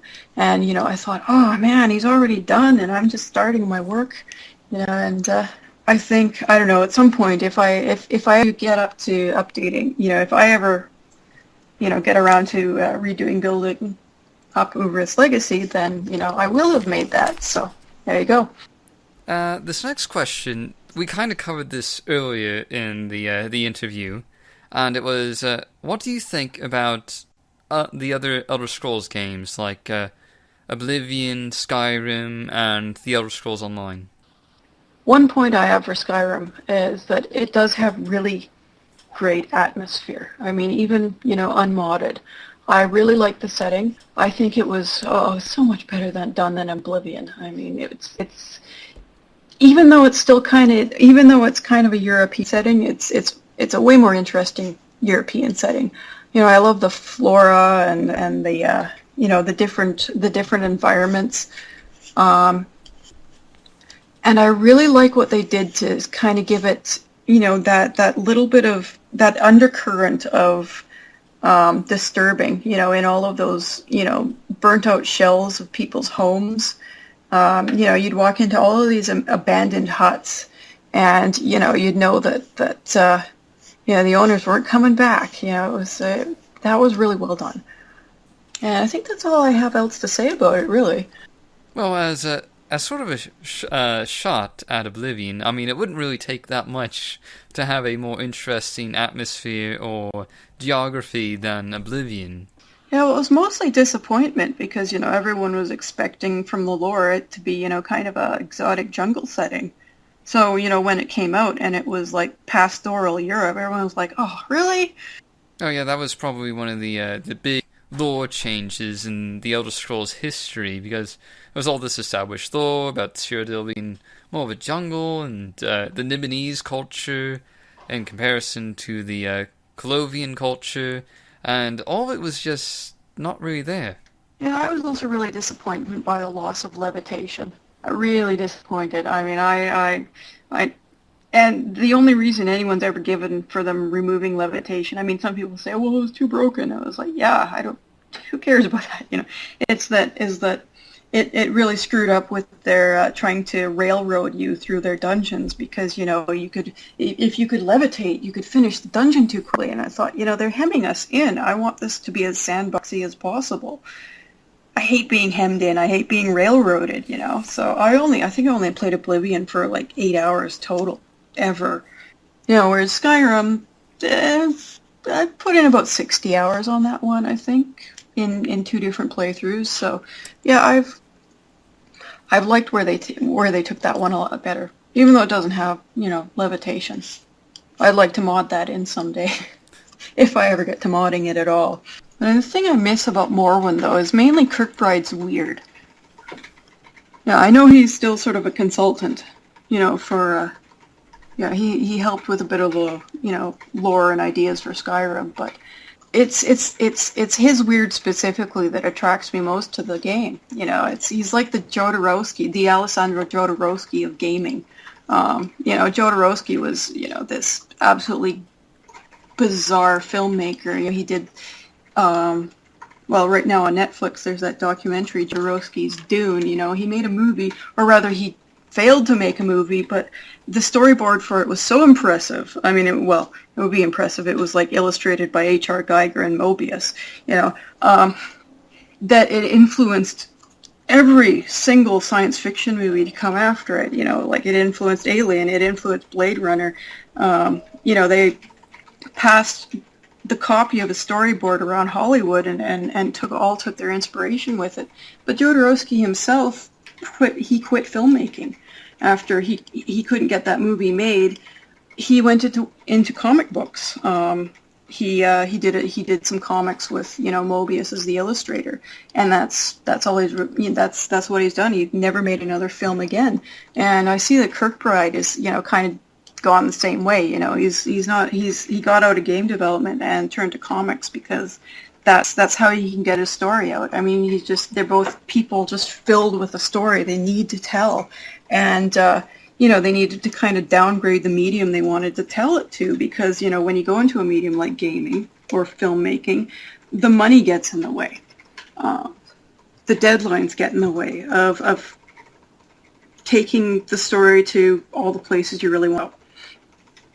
And that's why I never applied for a job in the game industry, because I like modding because I like being able to go back over the same thing and fill it out in excruciating detail. I love getting really, really detailed with things, and the game industry itself, it doesn't really allow for that, because you need deadlines to meet. You know, you have to you know, get it out by Friday. It does seem like a lot of good opportunities are sort of missed in a lot of the AAA game development these days. Well, I mean, I see what it's done to, you know, the Elder Scrolls series. I mean, as each one becomes more commercial, they have to leave more out. The games become, you know, they lose that level of detail that they once had. And that's the thing that really appeals to me. So, of course, those games don't appeal to me quite as much because, you know, they're a little too broad, basically. Oh yeah, and well, some of that is, you know, partially due to the design decisions to include things like voice acting, because voice acting takes up a huge amount of disk space, so that really limits like the scale of the world that you can create and the number of unique characters that you can have. And so that, you know, constrains the size of towns, of villages, of provinces. Yeah, I mean, well, as I was saying about NPC dialogue, I think that there are ways to there are ways to, you know, make decisive cuts in, you know, how much your NPCs ramble, basically. To, you know, get, and I've learned how to edit for brevity and clarity, and I think that constraint might actually be an advantage. I mean, if you think about it, a lot of artists work a lot better with constraints. They improve, you know, their work improves under such constraints.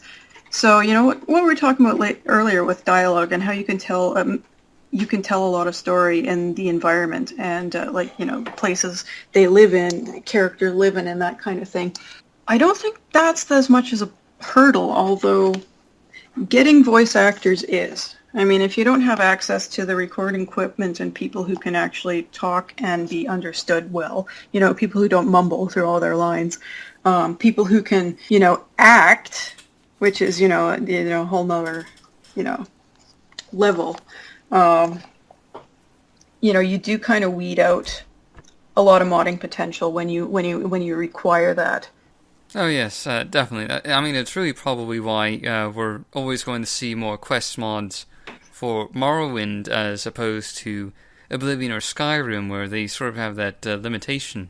Yeah, definitely. And sort of wrapping up, what do you think makes the Morrowind modding community so vibrant after more than a decade? Well, I mean, it would have to be a combination of the the construction set being fairly nice to use. I mean, it's the Skyrim construction set. I've poked around in it for a bit, and it's not too bad. The text dialogue probably it does hit that sweet spot, for sure. And the mature community, of course, is open and welcoming. But I think what people are really attracted to in Morrowind is the setting. It really is unique among RPG games. And, basically being able to, immerse yourself in that setting as a modder. I mean, that's why I tend to stick to lore-friendly mods. I mean, not because I'm, someone who's super concerned about being lore-friendly, but because that's what attracts me to it in the first place. It's basically, I want more of Morrowind. I don't want Morrowind to be something else. I just want there to be more of it. That's what drives me to mod it. Oh yeah, I think the motivations are probably similar for a lot of modders. And do you think there's anything the Morrowind modding community should be doing in order to continue to expand and grow in the coming years? Well, I think that open Morrowind is pretty much the one thing that needs to happen in terms of that. I mean, it's going to open up so many possibilities. Basically hard coding a lot of the functions is going to open up modding to a lot more potential. And I think, as other modders have said in these interviews, that it probably will end up, bringing, a renaissance to this modding community. I think that's it, really. Sort of in conclusion, is there any advice you'd like to give to budding new Morrowind modders out there looking to release their first mod? Let's see, the usual, start small, and basically, build skills in whatever area you need to go. I mean, you do need to kind of have a certain level of fluency with the construction set before you can do anything at all. And really, until you can do that, people aren't really willing to help someone who doesn't know nothing, if you know what I mean. Like those people who come in and say, "I'm an idea guy. Someone come make my mod for me," and the people go, and the universal reaction to that is, "Go away, kid." Learn, come back when you decide you want to put some work into it, But the other thing is, I mean, once you have a skill set, I mean, whether it's writing quests or like dealing with dialogue or building interiors or even if it's using external programs like Blender, if it's modeling, it's texturing, then you can use those skills to kind of like barter with other modders to build something. Once you've shown you can do some work, then people are more willing to help you with the things that you can't do yet. And that's probably the biggest piece of advice I would give someone is that people are more than willing to help you, but people will be even more willing to help you if you occasionally volunteer to help others. It really is, there's give and take, basically. The other thing would be, learn how to take feedback. Learn how to take feedback even when someone, is sounding kind of rude about it. you don't always know why the person sounds, brusque. It could be, and this is something I've found, that, they don't, their native language isn't English, and so, I've found that you have to do a lot of work to get information out of people who can't really, articulate exactly what they want to tell you for any reason. Learn to have patience with the situation, because, those people who can't, someone who can't articulate what they're thinking isn't dumb. Those people don't just brush them off, they're trying to help you. If they're telling you anything at all about the mod, they're trying to help you. And I would say just, build a good relationship with the community as a whole. And the other thing, don't ever be afraid to learn something. Don't be afraid by the things you don't know. Ban the word can't from vocabulary. Don't say, oh, I can't make 3D models. You say, I don't know how to make 3D models, because it's a different problem. Saying can't means that, you've given up. You've given up before you've even started. You're not going to try. You'll get nowhere if you do that. So, the better attitude is, well, I don't know how to do this. Then learn. It's okay if you don't want to do everything. And for the longest time, I didn't want to learn in Blender. But it wasn't because I couldn't. It was because I didn't want to. That was fine. Later on, I changed my mind, and I learned how to use it. So, I would say you can do everything. In terms of, all the skills you need to mod Morrowind, you can learn it all. But it just takes time. It takes time. It takes dedication. And it takes help. You will need a lot of people's help to get there. Very good advice. And finally, Eva, you've given a shout out to a ton of martyrs already in this interview. Is there anyone in the community, outside the ones you've already mentioned, which I think is around 24 martyrs or so, that you'd like to give a shout out to? Well, let's see. Okay, I'd like to give a shout out to Denina, if she's still around. We used to hang out at the Great House Flaherty chat. Her, Kitefire, Drakmor, Spirit Hawk, Darnagroth, we all used to hang out in the chat. And that kind of, when the chat client disappeared into the ether because the developers stopped supporting it, it was gone. And, unfortunately, that was the one thing Great House Flaherty had. Other sites didn't. That, I made a special trip to go there. So, yeah, I would say I miss you guys. Other than that, I'd like to give a shout out to a bunch of my beta testers. I've already mentioned Jason073, but I'd like to also mention, Leonardo and ElvisX3K and, anyone who modded the beta way back. And I'd like to also give a shout out to Dragon32 and Abbo. Thanks for helping with troubleshooting when I'm not around. I really appreciate that. I think that's it. Alright, that pretty much wraps up all the questions I have for you. I know it has been a very long interview. So again, thank you for agreeing to do this. No problem.